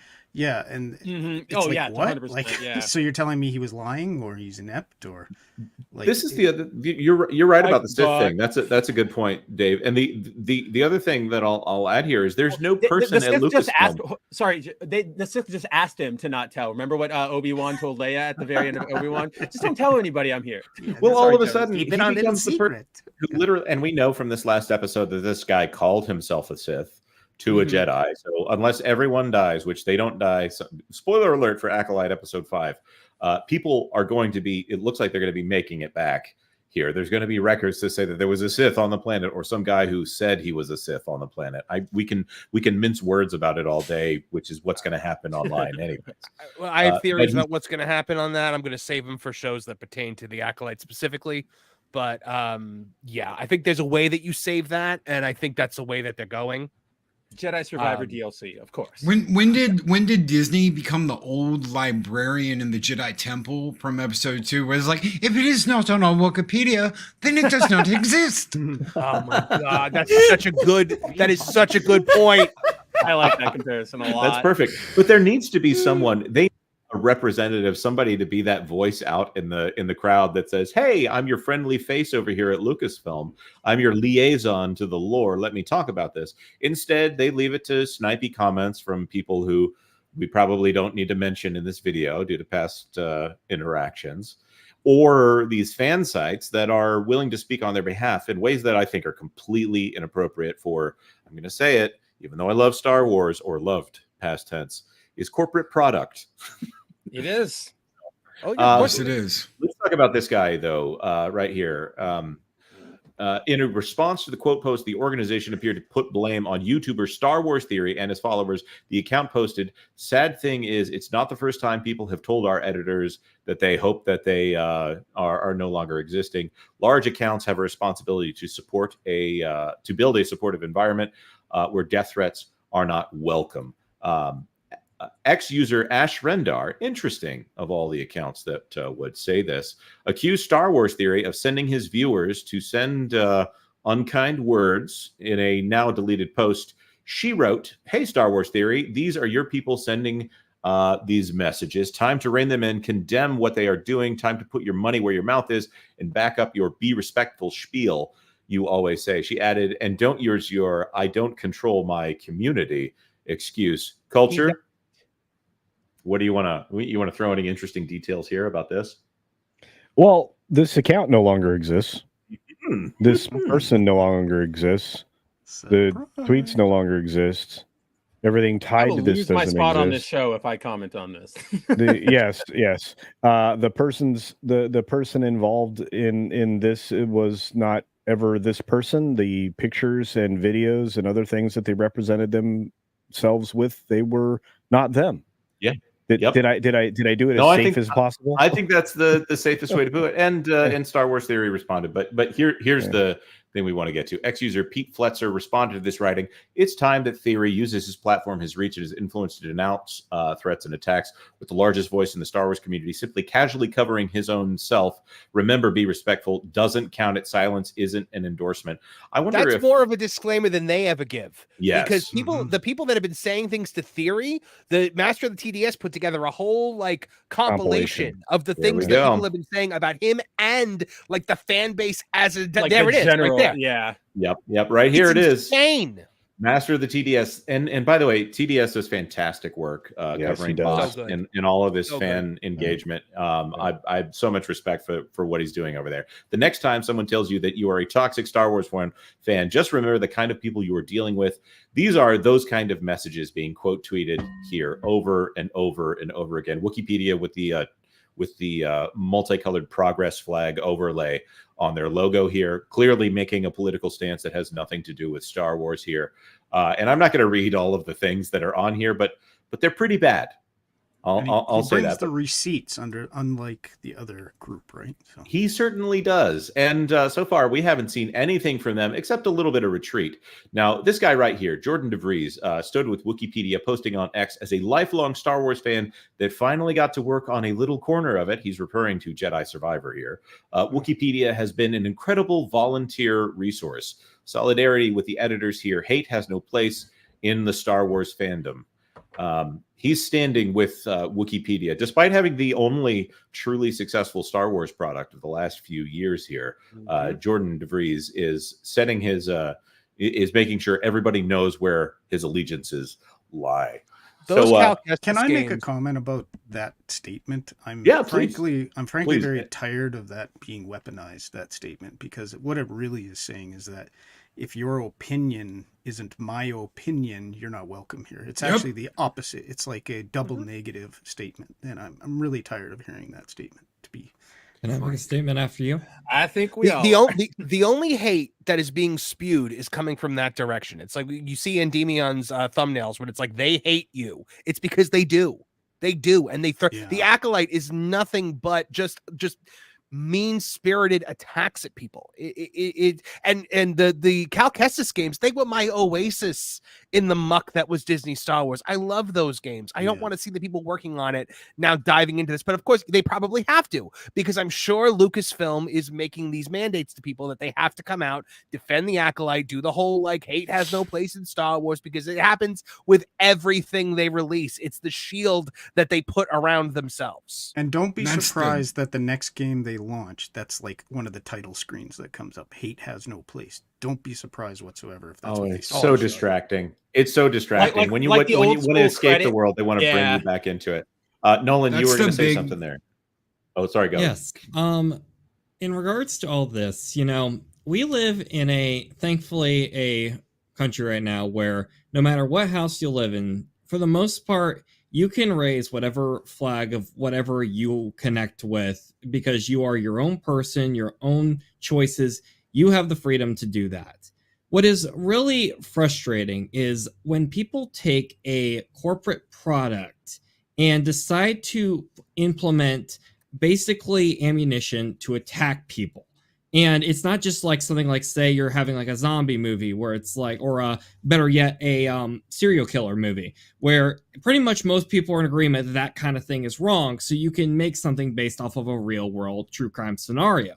When you have fiction and you decide to take a stance on a divided culture or issue, and then you're just basically using your films as ammunition, now you get to where it's going to, instead of having debates where it's like some silly Star Wars characters age with a big head, and now when you change it, instead of having these nerd debates where it's like, yeah, I've read more of those 4 books than you did, or I saw that obscure Japanese spin-off that I imported from Japan, instead it all of a sudden goes to you're this X, Y, Z, and you basically become like one of those like very old, like super pseudo religious grandmas where everything she doesn't like is the work of the devil. And you take a whole encyclopedia and you put your political, religious, whatever. If you just put that, yes, if you make literally all that about a divisive issue on your logo, and you know what? If you want to put like religion, political, whatever have you, on your, like at your home, on your watch, like on your car bumper sticker, whatever. But when you literally have something that is not built or developed to be a political sense, a religious sense, whatever, it's just going to cause divide anytime you make an edit on something to where all of a sudden, if you don't agree with that and you're just have a normal disagreement, all of a sudden you get called all these horrible names, and people have used it. We've seen it many times with lots of different movements over the years that people will do horrible things in the name of hiding behind something that at deep down to a core is probably for a good reason. And it's sad to see something as innocent as a Star Wars basically dictionary, encyclopedia, right, get turned into just a place for people to hate on each other and think less of the world and our brother and sister and whatever have you, whatever you identify in this world. It's sad. Yeah, there have always been crazy Star Wars fans. Knee Pain the other day, who went on the Echo Base stream, he's actually been on there a couple of times. We had a little bit of back and forth. I really like the guy. He talked about how he had to be careful sometimes if he was wearing a crew jacket when he would go out into the world, because people would just latch on and have so many questions. Because there's a lot of people and a lot of people who hate Star Wars that love Star Wars, and a lot of people who love Star Wars that hate Star Wars. It's such a fascinating thing to watch. Loki, I think I cut you off there a little bit earlier. You have anything you want to? I do. If one of us, anybody here, and some of you I don't know that well, but I'm getting an idea about this. If any one of us got attacked in a tweet or on one of our live streams or whatever, we would deal with that. We don't go, okay, audience, attack them. Audience, I need you and I need my subscribers and I need all this. I need you to go after them. What they are telling Star Wars Theory to do is to rein in your audience and tell them what to do. We don't do that. We appreciate the fact that they can think for themselves. We appreciate the fact that they have their own opinions. Star Wars, on the other hand, is straight up pulling a shame out of Game of Thrones, where they're pointing their finger at you going, shame, ding, ding, ding, ding, shame. And they're using the population to publicly condemn you because you do not agree with them. We don't have to do that. We can stand by our opinions, our thoughts, our ideas. We don't need a whole bunch of people having our backs and backing us up. We will stand by what we say and what we do. Yep. They will not. They will use the court of public opinion to try and ruin you because they are not getting their way and you disagree with them. Yep. And that's always a sign that the opinion you have or the statement you have is weak. Because you cannot defend it without using people with, statements and, all this hate. All these slogans are just a sign that you cannot defend your opinion or your statement on the topic well at all. Now, we've deviated slightly here because we're talking about a guy who developed Star Wars games, and that is literally the only part of Star Wars right now that seems to be running the way it's supposed to be running. Oh, wait a minute. Now. Outlaws is coming. Well, yeah, and I'm gonna give that one the chance. I'm gonna play a little bit of it. From people I've talked to, I've heard it's actually pretty fun. Okay, is man the main character? I can't remember. Is that a man? Wait, no, Outlaws. That's not the one I'm thinking of. That's the Ubisoft game. Yeah, I'm thinking of the Overwatch clone that they made. Hunters. Yes, that's Hunters. right. That's the one I've heard is pretty good. Never mind. Outlaws. Never mind. Woo! I take that back. Thank goodness I caught myself. Right. Yeah, I was like, "What are you talking about?" Yeah. I don't even know you anymore. I did have a normie come up to me and say, "Oh yeah, I'm looking forward to Outlaws because it looks like it's Grand Theft Auto but set in Star Wars." I'm like, okay, sure. Cool, that sounds like the worst thing you could possibly do. I know. Grand Theft Auto in Star Wars. You're doing something that's the opposite of Star Wars. And my philosophy on this is to never try to talk somebody out of enjoying something that they're enjoying, which is why I don't want to go after the people who, there are people for whatever reason that enjoy The Acolyte. I enjoyed the last episode of The Acolyte, but not for normal entertainment reasons. The power of two, the power of one. Thankfully, there was no singing in the last episode. I'm actually a little disappointed by it. But there is something positive that there was singing from me at one point when I went ding dong, the witch is dead. All the witches. The power of 5-star wanted level in Star Wars just brings into the Death Star and they just blow up the whole planet. Oh, that's so cool. I don't think they'll do anything that cool. That's actually kind of fun. Like, I like that. When Anakin Skywalker blew up the Death Star, that's the most poignant point right here, right? Anakin just killed a whole Death Star. What do you think about that? I need to make it a clip instead of saying it over and over. You know what I started playing recently? Replaying. We gotta edit it. Yeah, Force Unleashed. I like that game. Force Unleashed. I love that game. I felt like that game was so hammy, but I loved every single minute of it. I think that's why I used to be very mixed on it. As someone who almost basically beat the game, I was really eye rolling when they came out with the second one. But now with the culture that video gaming, like corporate type culture that gaming has had in the last few years, I go back and look at it and how edgy extreme it was, and I'm like, okay, never mind. This game was actually good. It has one of my favorite, like, the way. So one of the best things to do in a video game, right, is you want to bring somebody in and say, this is what you could do once you're like fully powered. Metroid does this a lot by starting you off with all of Samus's equipment, and then you lose it for some reason. A lot of times that feels ham-fisted, right? Like, oh, why did Samus lose that? Like, she's the bounty hunter. She shouldn't be getting punked. But in this game, the way they do it is they start you off as Darth Vader. So you have everything, and you can just vroom, vroom, and it's like, that makes sense. I'm Darth Vader. Of course I'm going to be the most powerful. And then you switch to Star Killer, and you're like, all right, makes sense. Who doesn't want to play as Darth Vader, the man himself? Obviously, the whole Vader Immortal series based around that one. Okay, so I want us to. We're not going to go past 5 o'clock here, but I want to go to something. It may take us a second to get into this culture. Do you have something there? No, I think we have somewhere else to send people in a little bit. So yeah. I think you're right. Now we will.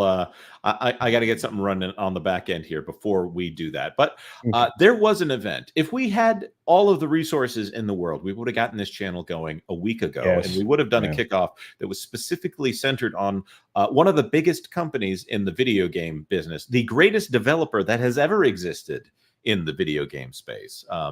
The big N, the company that is so amazing. Whoa! Careful with those gamer words. They've never released a game that's a hard R. This company, they do have a hard O though. They do have a Nintendo. We don't want to leave luck to heaven. Let's talk about this Nintendo Direct that just happened. It's last week, but I want to get everybody's opinions on what happened here. Legend of Zelda: Echoes of Wisdom and Metroid Prime 4 Beyond for Nintendo Switch unveiled in the latest Nintendo Direct presentation. Obviously, there's all this boilerplate gobbledygook. We don't need to talk about that. What we want to talk about is here. Let's go to IGN. Legend of Zelda: Echoes of Wisdom. Actually, I'm going to turn that off. We're going to risk not being able to monetize this thing right off the bat. Okay, one of the videos that we are going to be premiering on this channel today is about this game specifically, but I wanted to throw this to our expert panel here. Me and Marvin and Spencer and Culture have talked about this already. I just want to get your thoughts. Is this, first of all, it's a sequel to the Link's Awakening remake, which was, even for Legend of Zelda, it was a step in a more kiddie style. Show of hands, what are your thoughts here? Are you going to be playing this one? Probably not. I don't typically play the more cartoony Zelda games. Like, my first Zelda was Ocarina of Time, so I tend to go for the more like broad ones. My wife usually plays these ones, but she has no interest in this one. I'm not as much into the. Oh, sorry. Go ahead. Go ahead. I'm not as much into the over-the-top Zelda type games and such. I still have a lot on my plate I need to get played as far as Zelda goes. Having her as the protagonist is actually extremely interesting to me because I've actually wanted to see that for a long time. I'm kind of surprised they did because I know they said, like, if they made Zelda protagonist, what would Link do? He'd kind of be irrelevant. So I'm kind of interested in how they'll approach that here. But I'm also kind of like Marvin, where this game wasn't made for me because of Majora's Mask. I like all the weird, like, Tim Burton stuff and all that. So this game definitely, I was not the key audience made for this game. But I am very much appreciated that it's been made, and I really hope it does well. And I really hope they can thread the needle on Link's role, because I don't want him to just become irrelevant if everybody just gravitates to Zelda. But I think it's actually really smart, because I think the Link's Awakening remake was a good step for something a little bit different between the common Zelda backlash of the early 2000s to coming around to it, or the more gritty, realistic Zelda. Zelda goes around a lot of different directions, and I think implementing this kind of art style just really helps solidify that it's a little more like Mario. You know, you can go in a lot of different directions, like with Paper Mario or normal Mario. And Zelda, I think you can go even broader. I would love to see like anime style or cyberpunk style with Zelda. Like, I don't see any reason why this is really a bad idea unless it oversteps Link. But seeing as how this game comes out of Japan, I doubt they'll go all like Link just doesn't matter anymore with it. Oh, here's a great comment, by the way, from Andrew. I'll play it and probably enjoy it. Anyone calling this wokeifying Zelda, I have a bridge to sell you. Oh man, you are gonna love the video that we have Mhm. for you later today, When it's coming out. Andrew. Yep. Because there are people who have a problem with this game, and they are not the people that you would expect.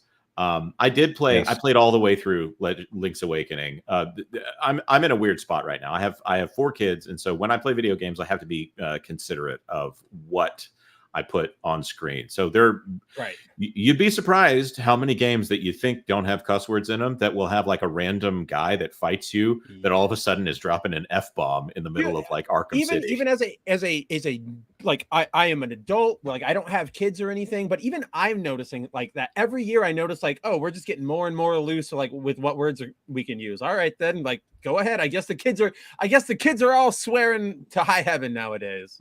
Back in the 90s, at least And I they mean the kind of kids by, like, a hid 3-year-old. their jokes about that stuff. They made like little innuendos about it, and that Innuendos. kind of made it Yeah, 12 times more yeah. funny instead of just saying it. Like, Yeah. I will say, go ahead, Culture. No, I was just going to say, yeah, their verbal skills and their ability to script write around, the subtle hints there, here and there, that's all gone. A lot of the wonderful narrative designers moved on to new independent studios, but just because I'm only going to limit my comments to a few words on this game, I'll say this: the visuals are neat.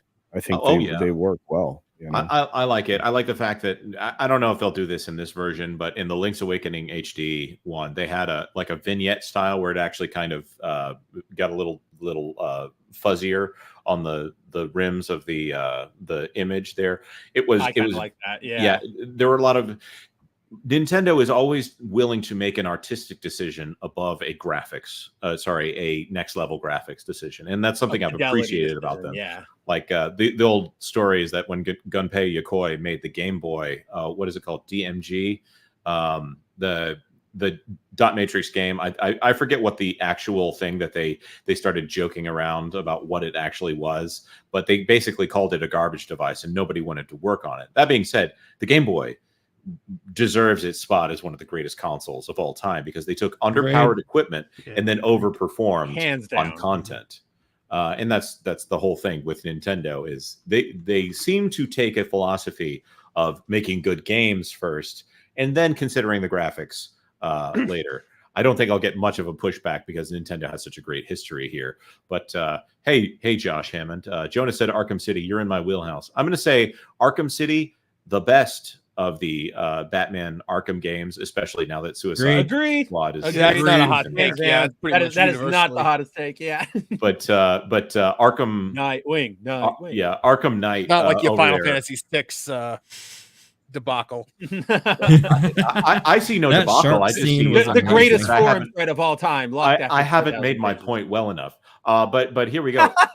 We won't get into your Mass Effect opinions because that's another day. What if I relied on voice actors to do all of the performance, and then everyone tells me that I need to have a face on screen that's emoting, and why is that important? Well, why does Mass Effect use the same lame character animations over and over again when delivering that? Anyways, let's not diverge here. Metroid Prime 4. We can make you a VTuber. We can make it happen. I was just thinking that. We can give him cat ears. Right. Angel Wings. I'll be the weebiest one of all. But this is the one that I want to go to. Metroid Prime 4. They announced this game in 2017 with a completely different studio. And Nintendo did what they do best. Somebody tell me, what did Nintendo do? Loki?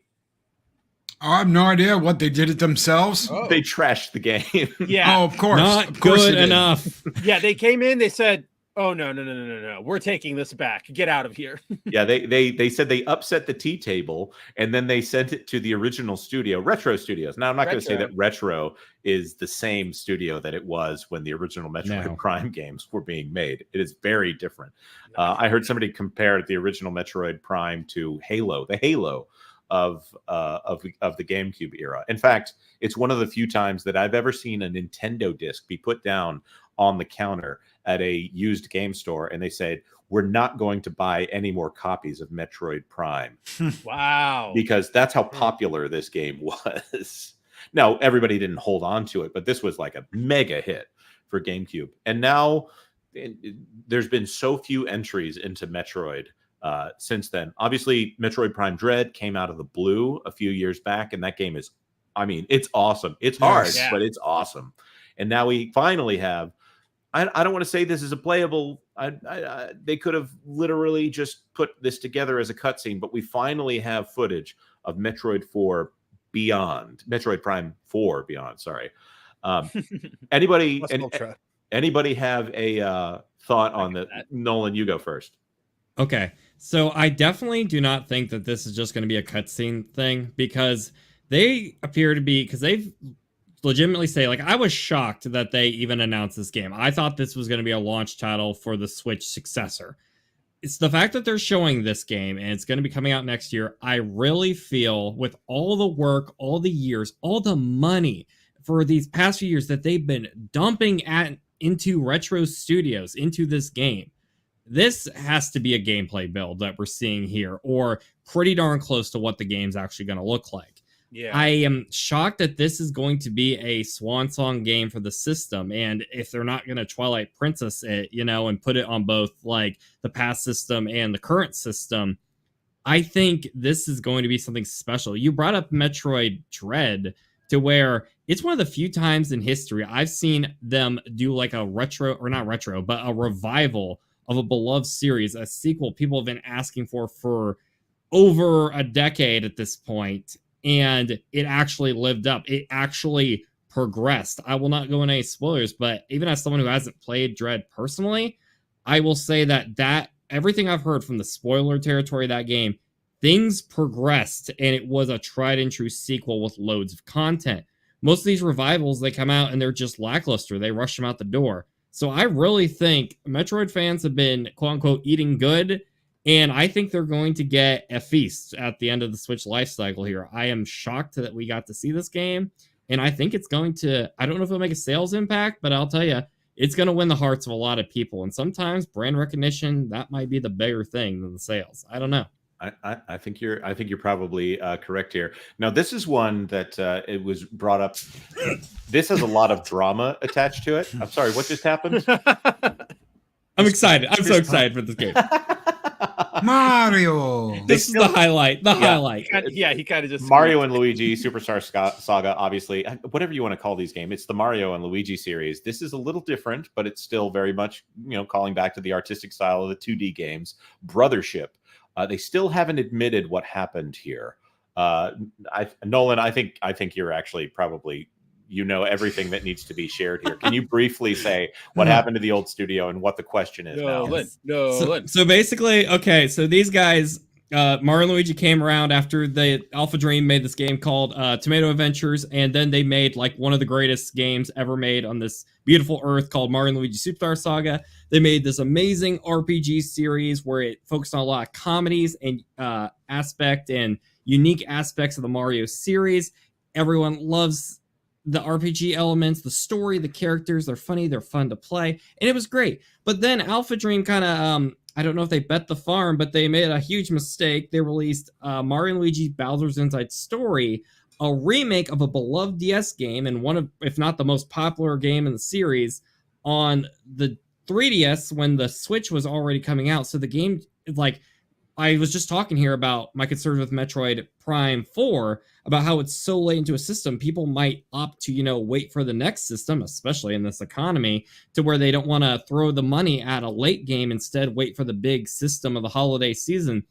So the Bowser's Inside Story remake they did, even though it was based off possibly their most popular game, flopped, and it resulted in the studio crashing and burning. And a lot of fan art you can find online that they're sad and fans were devastated.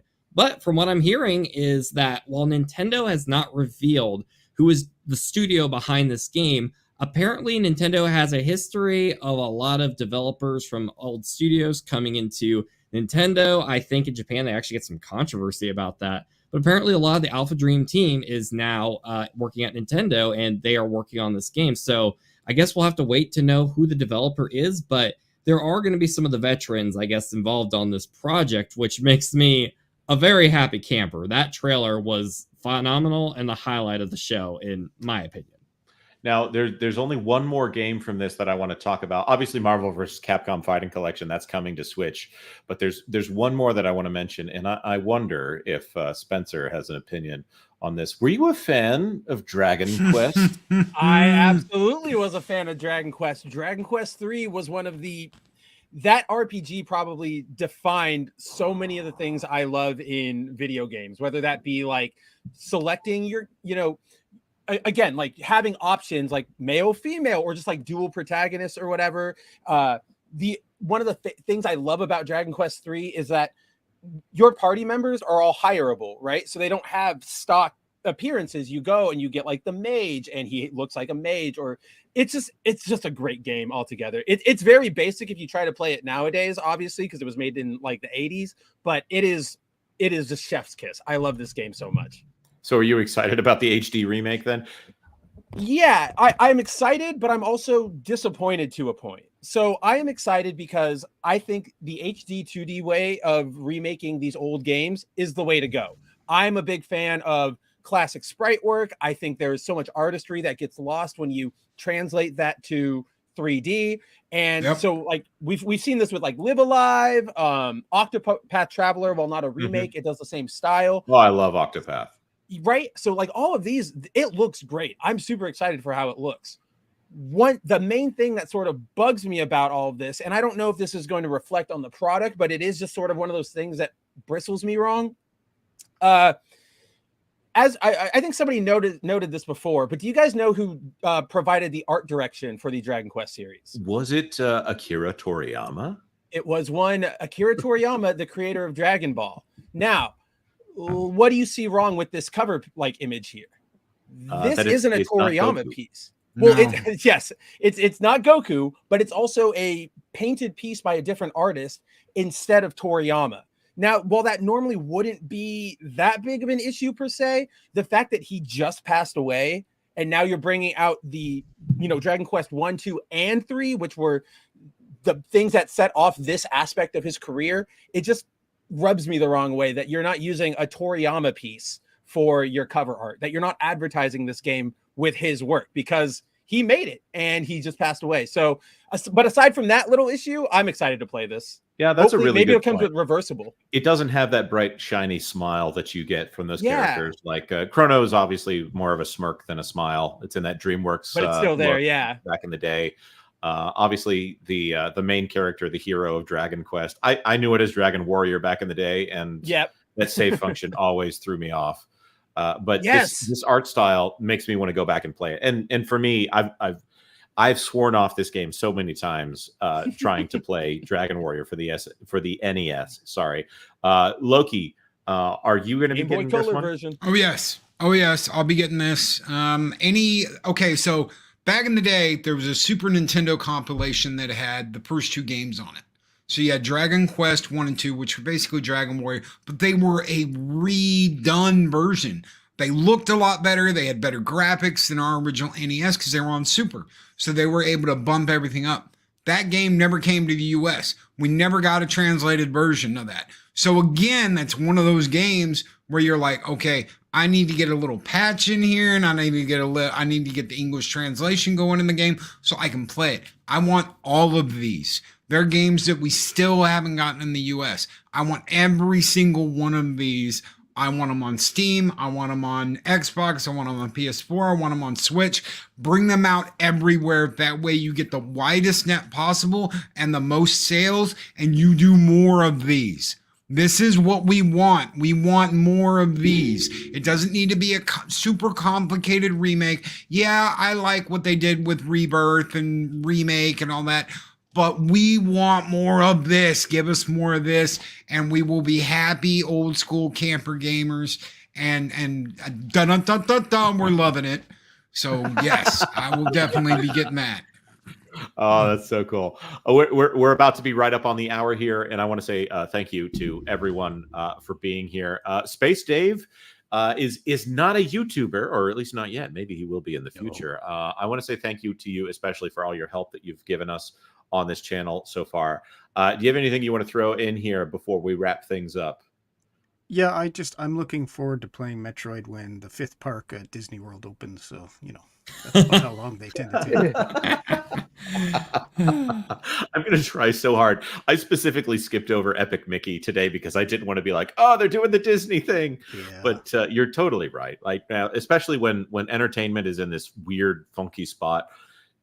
Video games and the fact that video games, you can just replay them over and over again. There's not that you can tell a new story, but it's not necessary with video games to tell a new story. You have to go, fascinates me that Nintendo can release like 2 versions of Super Mario every year, but it takes them like 20 years to do Metroid and the franchises that are huge. Even Zelda sometimes has huge gaps in it. So, but that, you know, Nintendo is Nintendo. They're gonna, you know, they make more money in one day than I'll make in, because with my Mario entire games lifetime. you can just be like, oh hey, here's one original world, and then this world is a tribute to Mario 3, and this is a world is a tribute to 3D Land, and half your work is done for you. Yeah, I mean, really, when I played Super Mario 3D World, when that came out, you know, 30 years ago on the Wii U, playing that, I realized it was all people that grew up playing games on the NES and the Super NES, and now they were getting their moment to call back to all that artwork. Space Dave, I know you've got a thing you've got to get to. We're going to be wrapping up here. I don't want you to feel obligated that you've got to stay. Marvin, I think you're next here. You have anything you want to throw in? Oh yeah, we are doing Toonie Talk TV. Toonie Talk TV tonight live at 8 p.m. over on Toonitown TV. Our new TV and movies channel, just 3 weeks old, just achieved monetization today. So it is a monetization celebration, and we're gonna be talking about. We're gonna be spending it talking about the Acolyte probably, but we're talking about the Acolyte. We're talking about the fact that that Clark Kent looks like Tony Khan in the new Superman, and that makes me die inside. Of course, Marvin. And so yeah, we're gonna be talking about a lot of that. And you know, some friends might be stopping in. You know, all are welcome. So check us out. Nolan, when is the next Lost in the Files going to come out? July. The trailer just dropped a few days ago for episode 9, and you don't have to, for those watching, you don't have to see the other episodes to know what's going on. This one, every episode, you know, is like a new mystery or urban legend. It's going to be coming out in July. It's going to be about Slamfest 99, an event that Nintendo organized with mascot characters fighting in a boxing ring in Las Vegas, and the live stream of it has mysteriously disappeared, and no one can find it. The trailer is doing extremely well. I put it up like 3 days ago, and it's already got like 400 views, which is unusual for trailers. They usually get like 20 views. So thank you, and be excited because I trust you even with the wait on this video. There is a ton of work going on behind the scenes, and it's going to be something special when it comes out. I promise you that. So Awesome. At Nolan Thunder, check it out. Lost Files. It's great. And please subscribe to this channel too, because this channel, that's even more important. It's amazing. I'm excited. According to what I'm seeing back here, we're already at 400 subscribers. Maybe we can get 1,000 by the next 10 minutes here. No, I'm so excited for what we got going. And by the way, when I said it, Nolan Thunder is a mad genius. You need to go check out his videos. He puts a lot of work into them, and they're not your traditional video game reviews. Spencer? Yeah. As always, I want to thank you guys for having me on. I'm super excited to be kicking off that game place. I will be back. I'll be back. Super excited about all of it. As always, you can catch me on Twitter at Kabuto Writer Mav. Follow me over on Bounding Into Comics. You can check out my own YouTube channel, Studio Kabuto, if you want to. I'm not going to take up more of your time. Follow everybody here, and we'll see you next time. Awesome. Thank you so much, Spencer. Stone Cold Loki. You need to tell people about Loki's Mornings of Mischief. We do a morning show every Monday through Friday at 8 a.m. Central Standard Time. We talk about all kinds of things. There's never just one topic. Well, Wednesday, we talk about YouTube. We talk about the shenanigans that go on at YouTube. But besides that, it's kind of like all over the place. We talk Star Trek. We have talked Star Wars in the past. I don't keep up with current day Star Wars and none of that. So you won't catch me usually talking about stuff like that because I just don't want to watch it. But topics are all over the place. You know, we have a good time. Crowd's usually really, really, really good. We have a solid group of people that come in there in the mornings. And guys, keep an eye out because the first retro review I'm going to do here at That Gaming Place is going to be for Ninja Gaiden. Oh, so, and which one? Ninja Gaiden it's NES the original. or Ninja Gaiden? All right. It's the original, but it will be upscaled in 4K. So you're gonna get to see some scenes that you're gonna be like, wow, I don't remember it looking that good. That's because we are going to be sending it through an algorithm to make it look super, super good. Oh man, I love it. All right, Culture Casino. Oh, by the way, I need to point this out before we move on from this. Our friend Mexican Iron Man is not a YouTuber, but if you want to see the only show that he hosts along with Loki, Taco Tuesday every morning at 9 a.m. Eastern time over there on the Stone Cold Loki channel, Loki's Mornings of Mischief. Check it out. Culture Casino, where can people find you? Surprisingly, here at That Game Place, you can find me here doing videos. You're going to see them, I think, 5 times a week, maybe more. You're going to see me doing a live stream, maybe once, twice, 3 times some gaming. You're going to see a bunch of great stuff here. We have a lot of things planned. There's some other things that are going to come to this channel. We've got some people that understand retro games, so they're going to be doing reviews. We've got people who are playing modern games. We have people that do everything. So, plus, we got a news guy or two hanging around. So we're in good shape. So check out That Game Place. And then check out my main channel. Right now, I'm just officially licensed over here. But you can check me out on Culture Casino channel if you're looking for me. And I have all kinds of great things, including my own merch store. Like, you can get your own rooster. I won't say what I normally say that is on this channel because we're PG. So, oh my gosh. But yes, exactly. And I think our new video is coming out. That's right. It is coming out. And that's the thing that I want to point out. First of all, if you haven't subscribed to this channel, why haven't you done that yet? Give us a chance. That's all I'm saying. In the words of the Beatles, give Pete a chance. We have a video that just came out talking about how Polygon is actually complaining about finally getting a Legend of Zelda game starring Zelda, but she doesn't play exactly like Link. And apparently that's a problem. Yeah, right there. We can't redirect right now on this channel. We're about to go. Go check that out. Thank you so much, and we'll see you soon over there. Culture. Let's play this one.